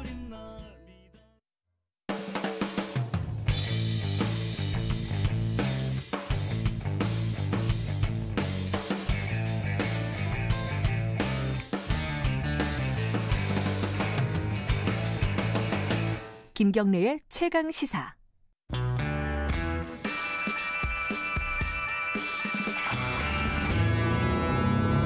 더 이상 웨이팅은 없다. 박대기의 고속 경제. 네, 박대기의 고속 경제 KBS 박대기 기자 나와 있습니다. 안녕하세요. 네, 안녕하십니까. 오늘이 어느덧 마지막 시간입니다. 네. 그동안 고생하셨고요. 오늘 마지막 시간 좀 뜨거운 주제인데 미국 주식시장에서 게임스톱 사태라는 게 벌어졌어요. 네. 이거 뭐 또 모르시는 분들은 또 모르는 얘기고 관심 있는 분들은 뭐 잘 아는 얘기지만 어쨌든 초보자들도 쉽게 이해할 수 있도록 설명을 좀 부탁드리겠습니다. 일단 게임스톱이 뭡니까 이거? 미국에서 가정용 콘솔 게임기 프로그램을 파는 이제 소규모 점포인데요. 체인스토어입니다. 이제 6,000곳 넘게 점포가 있는데 약간 옛날 모델이네요. 예, 그렇습니다. 우리나라 옛날 책 대여점 그런 거 기억 많이 하실 텐데요. 그렇죠. DVD 그런 것처럼 대여점. 예, 네. 동네에 다 있어서 거기서 뭐 게임도 팔고 게임도 빌려주고 이런 이제 소규모 소상공인 점포인데요. 미국인 대부분 알 만큼 친숙한 업체입니다. 그런데 이제 책 대여점이 사라졌듯이 요새는 좀 경영이 많이 어렵습니다. 하지만 우리가 어린 시절에 이제 책 대여점이라든지 만화방, 오락실 이런 거 추억하는 것처럼 미국인들 추억의 장소라고 보시면 되겠습니다. 근데 이게 갑자기 뜬금없이 왜 게임스톱이 주식시장에서 이렇게 큰 사건이 돼버렸죠? 이게 좀 한물가는 사양업종이다 보니까 주가가 많이 떨어졌습니다. 2달러, 4달러 이렇게까지 떨어졌다가 그래요? 미국의 레딧이라는 무료로 치르면 커뮤니티 사이트, DC 인사이드 비슷한 이런 사이트가 있는데요. 여기서 이제 월스트리트 벳이라는 게시판이 있는데 이 게시판 이용자들을 중심으로 우리 추억의 장소인 게임스톱 주식이 너무 싼 게 아니냐. 이거 좀 온라인으로 전환하고 이런다던데 주가가 많이 오를 것 같다. 이래서 이게 약 한 2달 전에 주가가 한 10달러 정도였는데 다 같이 사면 오를 수 있다 이래가지고 샀거든요. 그래서 한 40달러까지 올랐어요. 한 4배 정도 올랐는데 3배 정도 올랐는데 네. 그러니까 이제 그걸 보고 있던 공매도 세력들이 이거는 좀 거대 자본 세력이라 볼 수 있는데 저 주식은 사실 실적은 하나도 나아진 게 없는데 오를 리가 없는데 주식이 올랐다. 저거 이제 다시 반값으로 떨어질 거다. 그래서 이제 공매도 세력이 공매도 포지션으로 투자를 하면서 이게 떨어질 거라고 예고를 해요. 네. 그러니까 이제 여기서 개미들이 또 다시 한번 똘똘 뭉쳐가지고 이 공매도 세력이 떨어뜨리려는 주식을 우리가 다 같이 모아서 사면은 우리가 역으로 돈을 벌 수 있다. 이래서 실제로 이 주식을 500달러까지 순식간에 올려버립니다. 아까 10달러에서 40달러 올렸는데 네. 40달러에서 또 500달러까지 올라버렸어요. 순식간에 한 2달 사이에 50배가 오른 거죠 주가가. 그래서 공매도 세력이 어마어마한 손실을 보고 있어요. 지금 22조 원 정도. 지금 현재는. 그런 상황에서 지난주 금요일까지 그런 상황이었습니다. 저 아까 이제 공매도 포지션을 취한다고 공매도 세력이 했고 이제 개인이 똘똘 뭉쳐가지고 막아보자, 주가를 더 올려보자. 네. 이게 조금 어렵습니다 이게. 네. 좀 쉽게 설명해 주세요. 이게 지금 어떤 일들이 벌어지고 있는 건지. 예를 들어서 이제 우리나라 증시에 이제 김경래닷컴이라는 이제 회사가 있다라고 칩시다. 유망하네요. 네, 유망한 회사인데 주가가 2만 원이에요. 네. 그런데 제가 보기에 이거 틈이 떨어질 거다. 가격이 1만 원은 떨어질 것 같다. 네. 그래서 제가 공매도를 한다는 거는 이 김경래닷컴 주식 가지고 있는 사람한테 가서 그 주식을 빌려주면 내가 나중에 다시 갚을게. 그동안 이자를 주고 빌려달라. 한 주를 받아요. 2만 원짜리를 2만 원을 내고. 그다음에 이제 한 달 정도 있으니까 그 주식이 10,000원이 됐어요. 그럼 제가 빌린 주식을 바로 2만 원 판 다음에 2만 원을 가지고 있다가 한 달 뒤에 10,000원이 되면 10,000원으로 그 한 주식을 사가지고 갚을 때는 한 주만 갚아요. 그러면 제가 차익 10,000원을 벌겠죠. 물론 이제 이자는 좀 나가겠습니다만. 약간 봉익임선달 같은 거군요. 그렇죠. 이제 거꾸로 이제 주식 거래하는 걸 거꾸로 한다고 생각하면 됩니다. 이제 주식을 빌려서 주식을 팔고 나중에 이제 돈을 내고 주식으로 갚는 그런 방식인데. 물론 이제 순기능도 있고 역기능도 있는 제도입니다. 그죠? 네. 이 부분이. 이거는 지금 개인은 못하고 기관 투자자만 할 수 있는 건가요? 우리나라에서는 거의 그렇고요. 외국에서도 이제 개인을 좀 열어놓긴 했는데 기본적으로는 이 시장에 참여하는 참여자들은 대부분 다 기관 투자자들입니다. 왜냐하면 이게 이익을 보려면 제가 예를 들어 김경래닷컴 같은 경우에는 2만 원짜리 주식이 0원이 되면 제가 2만 원을 벌게 되는 거거든요. 한 100% 정도 벌 수가 있는 게 최대인데 손실은 무한정입니다. 왜냐하면 김경래닷컴 주식을 제가 2만 원 주고 샀는데 2만 원 주고 이제 공매도를 쳐서 제가 2만 원을 들고 있다가 한 달 뒤에 갚아야지 하고 있었는데 한 달 뒤에 주식이 200만 원이 돼 버려요. 그러면은 제가 198만 원을 내고 주식을 사서 그걸 갚아야 되거든요. 그러면은 이제 손실이 10,000%가 돼버리는 그런 상황이 되기 때문에 상당히 위험한 거래다. 그래서 개인들을 사실상 하기 어려운 그런 거래입니다. 근데 지금 공매도 세력이 사실상 지고 있는 거잖아요. 개미들한테. 네. 이건 뭔가 좀 이유가 있는 거죠. 이게 이제 공매도 세력 같은 경우에는 이렇게 아까 말씀드린 대로 주식을 빌려가지고 주식을 판 다음에 나중에 주식을 사서 되갚아야 되거든요. 그런데 이제 주가가 너무 많이 올라버리면은 자동적으로 그들이 이제 주식을 사야만 강제적으로 사야 되는 그런 상황이 있습니다. 그런 용어를 전문 용어로 이제 숏 스퀴즈라고 부르는데 이런 상황이 벌어지게 하기 위해서 소액주주들이 그러니까 개미 투자자들이 뭉쳐가지고 계속 주가를 올리는 겁니다. 끌어올리는 겁니다. 영차 이렇게 끌어올리고 있는 그런 상황이기 때문에 이 주식이 이제 뭐 $10대 뭐 $40에서 공매도를 쳤으면은 그 사람들이 $40 이하로 내려가면은 이걸 다시 주식으로 갖고 돈을 벌 수 있는 그런 구조가 되는데 지금 뭐 $300, $400 이렇게 올라가 버리니까 이 만약에 $300, $400를 내고 이 주식을 살려고 하면 이 사람들이 엄청나게 손실을 보게 되는 거죠. 공매도 세력이. 뭐 그런 상황이 지금 벌어지고 있는 거고요. 그래서 공매도 세력 측에서는 주가를 어떻게든 떨어뜨리려고 하고 개미 투자자들은 어떻게든 끌어올리려고 단합해서 이렇게 싸우고 있는 그런 상황입니다. 어떻게 될지는 지켜봐야겠지만은 이 와중에 이 로빈훗이 또 등장해요. 이거 소설도 아니고 로빈훗은 또 뭡니까 여기서? 로빈훗은 그 미국 이 개미 투자자들이 주로 사용하는 앱 이름인데요. 주식거래 앱입니다. 이 로빈훗이 의적 활동을 하잖아요. 그런 것처럼 이 작은 소액 투자자들도 이렇게 그 같이 활동을 하면은 뭐 돈을 벌 수 있다 해서 만든 이름인데 수수료가 공짜다 보니까 많이 사용을 합니다. 미국 그 개미들이. 그런데 이 로빈훗 믿고 있었던 로빈훗에서 배신을 해요. 어떤 배신을 했어요? 이 가격을 계속 올리려면 사야 되는데 개미 투자자들이 개미들이 사야 되는데 게임스톱을 그 게임스톱 주식에서 매수라는 버튼을 없애버립니다. 그건 너무한 거 아니에요? 아예 못 사게 해버렸다는 거잖아요. 너무했죠. 그래서 아니 이거는 그 로빈훗하고 이런 공매도 세력 사이에 뭔가 결탁이 있는 거다. 못 사게끔. 네, 못 사게 하고 주가를 내려는 음모다. 이렇게 미국 개미들을 믿고 있습니다. 로빈훗은 그건 아니라고 항변하고 있죠. 예, 로빈훗 입장에서는 자기들이 이제 증거금이 필요한데 회사 차원에서 증거금 준비가 안 돼가지고 좀 벌어지고 있는 그런 기술적인 문제다. 우리가 너희들을 배신한 게 아니다. 이렇게 얘기하는데 실제로 로빈훗하고 그런 공매도 세력과 관련 있는 자본하고 일정한 거래도 분명히 있긴 하고요. 근데 이제 그 거래가 얼마만큼 영향을 미쳤는지 실제로 의도적인 그런 버튼 삭제인지에 대해서는 아직 규명이 안 돼 있는 상황이고 미국에서 청문회와 수사가 지금 예고돼 있는 그런 상황입니다. 근데 어쨌든 지금 뭐 여러 가지 등장인물도 있고 공매도라는 복잡한 제도도 있는데 결국은 기관하고 이 개인하고 싸워가지고 개인이 이긴 거 아니냐. 1차전은 이겼죠. 뭐 속이 다 시원하다. 이렇게 봐도 되는 거예요. 좀 긍정적으로 봐도 되는 거예요. 일단 우리나라 개미들 입장에서는 신나죠. 왜냐하면 이제 항상 공매도 때문에 주가가 내린다고 생각을 해왔는데 미국에서 드디어 처음으로 개미 투자자들이 공매도 세력과 싸워서 이겼네. 뭐 수십 년씩 이 업계에 종사했던 사람들도 이런 광경은 처음 본다. 뭐 이런 상황이거든요. 예. 그래서 정말 뭔가 개미들이 똘똘 뭉쳐서 이긴 그런 역사적인 순간이 아니냐. 예. 이렇게 멀리서 보면 그렇게 보는 그 분명 시각도 있고요. 예.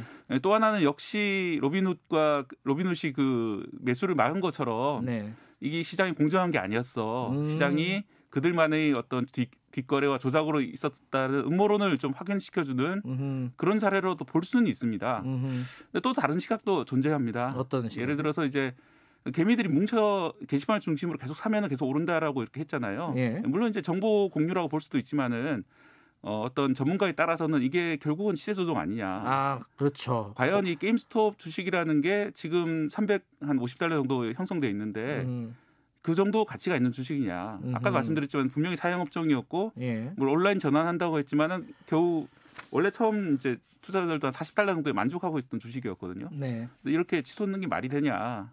언젠가는 떨어질 거고 그럼 분명히 피해자들 나타날 건데 괜찮은 거냐 이런 인식도 있습니다. 근데 그런 측면도 있지만은 어찌됐든 간에 이거를 좀 빌미를 제공한 게 공매도를 좀 지나치게 해가지고 네. 개미들이 반발했던 거 아니에요, 사실? 네, 그렇습니다. 사실 이게 이런 일이 가능했던 이유가 이 공매도 세력들이 너무 자만심이 많았습니다 이번에. 그래서 이게 분명히 떨어진 주식이다 $40 때. 네. 그래서 공매도를 엄청나게 많이 합니다. 얼마 정도 많이 했냐면은 시중에 유통되는 물량의 140%를 공매도를 합니다. 허허. 그러니까 시중에 있는 주식을 모두 사더라도 이 빌린 주식을 갚을 수 없는 그런 상황이 돼버린 거죠. 이런 규제가 없는 모양이네요. 네. 그래서 사실은 그 전문가들 그런 얘기도 해요. 이거 너무 좀 규제가 여기 없는 거 아니냐. 그러네요. 이 140%까지 가능하도록 이 디자인되는 게 문제가 있는 거 아니냐. 특히 이제 공매도 세력들은 대부분 이러거든요. 미리 공매도를 한 다음에 자기가 공매도했다는 사실을 밝히면서 이게 주식이 떨어질 수밖에 없는 이유를 막 언론에 보도자료를 뿌린다든지 아니면 유튜브를 통해서 이 주식이 내가 볼 때 틈이 떨어진다 하면은 실제로 이제 그런 뉴스들이 막 돌아다니면 떨어지게 되거든요. 네. 그러면 자기들이 이제 어떤 주식을 사놓고 그러니까 반대로 사놓고 이걸 떨어뜨리기 위해서 열심히 노력하는데 그런 사람들은 훨씬 자본을 가지고 일을 하는데 왜 개인들이 뭉치는 걸 뭐라고 할 수 있냐. 그래서 실제로 처벌은 안 될 겁니다. 이 개인들이 뭉친 건 처벌은 힘들 거라고 보는 생각이 많습니다. 게임스톱 같은 경우는 우리 개미들도 네. 많이 샀다고 하더라고요. 예, 하루 거래량이 뭐 1,000억 원 넘어서 그런 얘기도 있습니다. 이제 이 미국의 개미주들을 우리나라는 동학개미라고 부르잖아요. 네. 미국에서는 로빈훗이라고 많이 부르거든요. 로빈훗 앱을 쓰기도 하고 비슷하네요. 이름들이. 우정처럼 이렇게 싸운다. 느낌이. 그래서 이 우리 동학 그 개미들이 그 해외 원정을 가서 이제 로빈훗과 결합을 해가지고 거대 자본을 이겼다. 뭐 이런 얘기까지 나오고 있는 동학운동과 로빈훗이 결합을 하는. 네, 그래서 실제로 이제 외국에서도 알고 있기 때문에 개인 투자자들 유튜브 같은 거 보면은 뭐 영차 이렇게 미국 사람들이 예, 한국 의성어로 이제 방송도 하고 막 그러거든요. 왜냐하면 한국에서는 이제 뭐 주식을 끌어올리자고 할 때 영차 이렇게 하는 경우가 있는데 흉내 내기도 하고 참 재밌는 풍경이었습니다. 이게 지금 들어가면 안 되겠죠. 너무 많이 올랐잖아요, 그죠? 예, 지금 뭐 $350 근처에 가 있기도 하고 이게 워낙 변동성이 심해서 지금 사실은 미국 증시가 지금 오늘은 아직 열리지 않았는데 밤에 심야에 열리거든요. 네. 근데 과연 오늘은 또 어떻게 될지 지난주까지는 분명히 개미들이 이겼지만은 과연 이대로 넘어갈지 또 반대로 이제 주가 급락할 가능성이 항상 열려 있기 때문에 좀 주의는 하시고 투자를 하셔야 되겠습니다. 요게 우리 주식이 최근에 좀 내렸잖아요. 네. 3,000포인트를 이제 놓쳤잖아요. 예. 그죠? 그게 영향이 있었다고 봐야 되나요? 영향이 있긴 했는데 그게 얼마만큼 직접적이었는지는 아직 불분명한 상황입니다. 일각에서는 이렇게 손해를 많이 봤기 때문에 헤지펀드에서 그 손실을 만회하기 위해서 한국에서 좀 이익을 본 주식을 팔고 있는 게 아니냐 이런 분석이 나왔는데 실제로 인과관계 얼마 정도 있는지는 입증이 아직 안 된 상황이고요. 뭐 그 정도로 큰 손실을 본 건 아니다 이런 분석도 있습니다. 다만 이런 건 있습니다. 이런 사태를 계기로 그동안의 공매도 제도라든지 또 거대 금융 자본에 대한 신뢰라는 게 많이 무너졌기 때문에 조만간 이제 큰 폭풍이 올 수 있다. 이런 전조라고 해석하는 그런 견해도 있거든요. 네. 아마도 그런 차원에서 미리 현금을 좀 만들기 위해서 주식을 팔고 있는 게 아니냐. 이게 더 지배적인 분석입니다. 알겠습니다. 이게 뭐 되게 재밌는 사건이기도 하고 이게 천천히 들어보니까 의미가 있네요, 그죠? 지금 멀리서 보면은 단지 이제 개미들이 이겼다 이렇게 볼 수 있는데 가까이 찬찬히 보자면은 어떻게 보면은 이번 사건은 결국 의미하는 바는 과잉 유동성, 시장에 엄청나게 많은 돈이 풀렸고 개미들이 과거에 볼 수 없었던 엄청난 물량과 힘과 이런 걸로 단결을 해서 이겼던 그런 점이기 때문에 미국 당국이나 우리 당국 입장에서 마찬가지고 이 풀린 과잉 유동성을 어떻게 할 것이냐 네. 여기에 대해서 좀 고민할 수 있는 그런 사건이라고도 보여지고요. 예. 또 하나는 이 개미들이 한국인 동학개미도 마찬가지지만은 이 게시판에서 활동하는 월스트리트벳이라는 게시판에서 활동하는 개미들이 전직 금융 전문가들이 상당히 많이 있어요. 그래서 이 시장이 어떻게 돌아가는지 너무나 잘 알고 있습니다. 그래서 이게 실제로 집단지성이란 말이 뭐 맞을 때도 있고 틀릴 때도 있는데 네. 그런 게 상당히 잘 작동할 수 있구나. 뭐 그런 사례도 될 수 있다고 생각이 듭니다. 알겠습니다. 오늘은 여기까지 듣죠. 자, 오늘 마지막 시간이었어요. 그동안 고생 많이 하셨고요. 앞으로 네. 좋은 기사로 계속 뵙겠습니다. 고맙습니다. 네, 고맙습니다. 예, 박대기의 고속경제 KBS 박대기 기자였습니다. 지금 시각은 8시 44분입니다. 이 시각 교통정보입니다. 2월 첫날 출근길입니다. 오늘 안개와 빗길로 운행 여건이 좋지 않아서 사고도 많고 정체도 심합니다. 현재 경부고속도로 서울 쪽 정체는 기흥 부근에서 수원, 신갈 부근부터 죽전 휴게소까지고요. 다시 금토분기점에서 반포까지 차가 많습니다. 반대 부산 방향은 한남부터 반포, 기흥 동탄 부근에서 오산까지 밀리고요. 서울 시내는 동부간선도로 성수 쪽 노원교부터 쭉 밀려서요. 성수 분기점까지 1시간 넘게 걸리고 있습니다. 북부간선도로 도심 쪽 정체도 거의 대부분인데요. 모든 구간 30분 넘게 소요되고 있습니다. KBS 교통정보센터에서 임초희였습니다.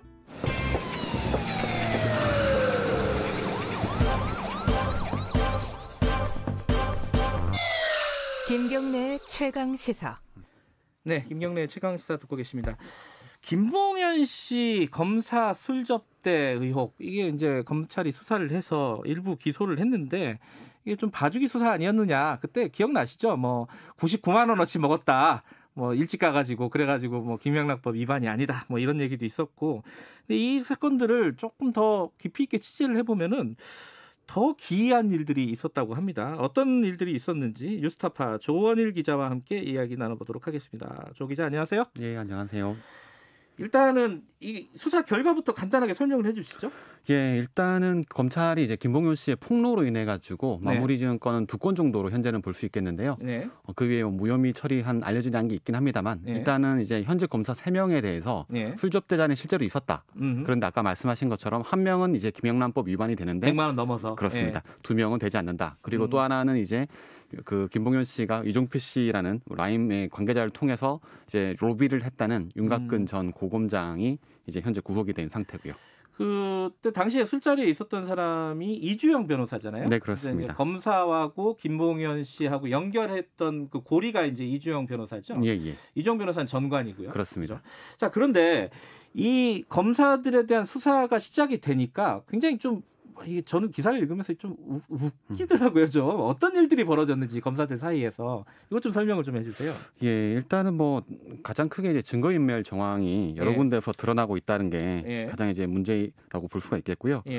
일단 이 사람들은 기본적으로 어떻게 아는 사이냐 이걸로 얘기가 들어갈 텐데 이 사람들이 이제 부패범죄 특별수사단이라는 2016년도에 검찰로 치면 뭐 프로젝트 팀이라고 해야 되나요? 과거에 이제 아시는 분은 아시겠지만 대검찰청 중수부라는 조직이 있지 않았습니까? 예, 지금 없어진. 예, 뭐 전국에서 가장 엘리트 검사들을 특수통 검사들 모았다고 하는데 없어진 이후에 이제 검찰총장이 특별히 만든 조직이 부패범죄 특별수사단이었거든요. 여기에서 함께 모였던 검사들이었습니다. 이 검사들이 이제 당연히 이제 부패범죄와 관련해서 여러 가지 증거인멸을 알 테고 진행을 했었는데 이 사람들이 실제로 이제 폭로가 터지니까 도둑이 재발저린다는 격이라고 해야 될까요? 사실 자기들의 이름이나 실명이 김봉현 씨가 지목도 하기 전에 자기들끼리 이제 통화를 실제로 했던 내역들을 검찰이 잡았던 거죠. 근데 이제 추궁을 하니까 자기들끼리 이제 핑계를 대면서 빠져나간 정황들이 발견됐다고 볼 수 있겠습니다. 그 김봉현 씨가 이름을 얘기 안 했잖아요. 특히 그렇죠. 뭐 기억도 잘 안 난다 그랬어요. 네네네. 막내 검사 같은 맞습니다. 경우에는. 근데 자기들끼리는 그 폭로 이후에 전화를 계속 주고받았다. 네네. 그런데 더 이상한 거는 다들 휴대폰 전화번호를 한꺼번에 잊어버렸다면서요? 예, 이 부분에 대해서도 이제 뭐 검찰이 이제 피의자 신문을 할 때 검사들에게 물어보거든요. 당신 압수수색 가니까 전화가 없던데 어떻게 된 거냐? 다 새 전화기던데. 그러니까 각자 대답이 같으면서도 달라요. 뭐 마트를 가서 잃어버렸다. 박람회에 가서 잃어버렸다. 부부 싸움을 하다가 떨어뜨렸는데 부서졌다. 심지어 어떤 검사는 이제 이게 약간 보안에 자기가 수사하던 게 노출이 될까 봐 없앴다라는 식으로 검찰이 검찰을 수사하는데 보안이 노출될까 봐 이게 없앴다라는 표현을 쓰는 것도 굉장히 좀 이해하기 힘든 대목이었습니다. 어쨌든 여기까지는 이제 디테일한 내용은 아니지만은 기존에 보도가 됐던 내용인데 지금 그 조 기자가 취재한 부분 보니까 검사가 우리가 3명으로 알고 있었잖아요. 네네. 근데 술접대를 받은 검사가 1명이 더 있다? 예. 이건 누구예요? 김봉현 씨의 주장인데요. 예. 수원지검에 있는 박모 검사라는 사람입니다. 예. 자기가 이제 김봉현 씨가 굉장히 이제 여러 가지 혐의로 이제 수사를 받고 네. 진행이 되게 되는데 김봉현 씨가 이제 작년에 도망을 다니다가 네. 라임 관련 건으로 도망을 다니다가 붙잡히게 되는데 그때 자신의 수사를 담당했던 박모 검사에게 자기 변호사를 통해서 술접대를 했다라는 내용을 자필로 진술한 내용이 있습니다. 아, 그거는 외부에 지금 예전에 외부에 공개했던 편지가 아니라 네네네. 검찰 진술에서 예, 그렇습니다. 박 검사랑 수원지검의 박 검사에게 술접대를 했다. 네, 김모 변호사를 통해서 술접대한 거 돈을 자기가 냈다라는 걸 이제 본인이 알려줬던 입장문 외에 다 추가 자술서를 통해서 이제 그런 내용을 밝혔던 내용이 얼마라고 주장하고 있어요? 1,000만 원이라고 일단은 주장을 하더라고요. 1,000만 원에 한 번이요? 뭐 한 번인지 여러 번인지는 좀 더 두고 봐야 하겠습니다만은 아까 아시겠지만은 뭐 검사들의 술접대가 있었다는 그 공간이 이제 속칭 뭐 템프로라고 하는 네. 강남에서 굉장히 이제 화라고 네. 하니까 그 정도인가라고 상상만 해봅니다. 어쨌든 1,000만 원을 변호사를 통해서 박 검사에게 접대를 했다라고 김봉현 씨가 주장을 했어요. 근데 네네. 그 전에도 사실 주장밖에 없었던 걸 그렇습니다. 이제 수사를 해가지고 결과를 확인을 한 거잖아요. 네, 맞습니다. 이번 건은 수사를 어떻게 했습니까? 이번 부분에 대해서는 이제 검찰에서는 뭐 해당 검사의 위치 추적이라든가 휴대폰에 뭐 구글 타임라인이라고 하죠. 네. 예, 구글에 로그인을 하면 이 사람의 이제 위치나 이런 것들이 나오게 되는데 이런 것들 다 확인해봤는데 뭐 동선이 겹치는 게 없었다. 그래서 여기에 대해서는 뭐 추가적으로 혐의가 없는 걸로 처리를 했다라는 식으로 검찰은 대답하고 있습니다. 그 수사를 그 확인을 제대로 했다고 볼 수 있는 거예요? 어떻게 보세요? 김봉현 씨가 이제 거짓말이라는 주장인데 이제 이 하나만 가지고는 완전히 클리어됐다고 좀 보기는 힘든 지점이 있죠. 왜냐하면 김봉현 씨의 주장이 워낙 좀 디테일한 부분도 아직까지 남아 있고 그리고 그 검사 부분이 뭐 이따가 아시겠지만은 검사가 그 이제 김봉현 씨에 과연 그러면 그 대가로 무엇을 해주었느냐 부분도 이제 굉장히 중요한 의혹이기 때문에 네. 아직 끝났다고 보기엔 이른 것 같습니다. 자, 그러면은 주장이 있었는데 검찰은 어쨌든 본인들이 확인해 보니까 이게 좀 혐의가 없는 걸로 밝혀졌다. 근데 이 박 검사라는 사람은 예. 김봉현 씨의 어떤 걸 수사하고 있었던 사람이에요? 김봉현 씨가 사실은 2019년도부터 시작해가지고 예. 라임 관련해서 자기가 돈을 집어넣었는데 예. 그때 돈 집어넣는 와중에 자기가 이제 수원 여객이라고 하는 예. 버스 회사에 예.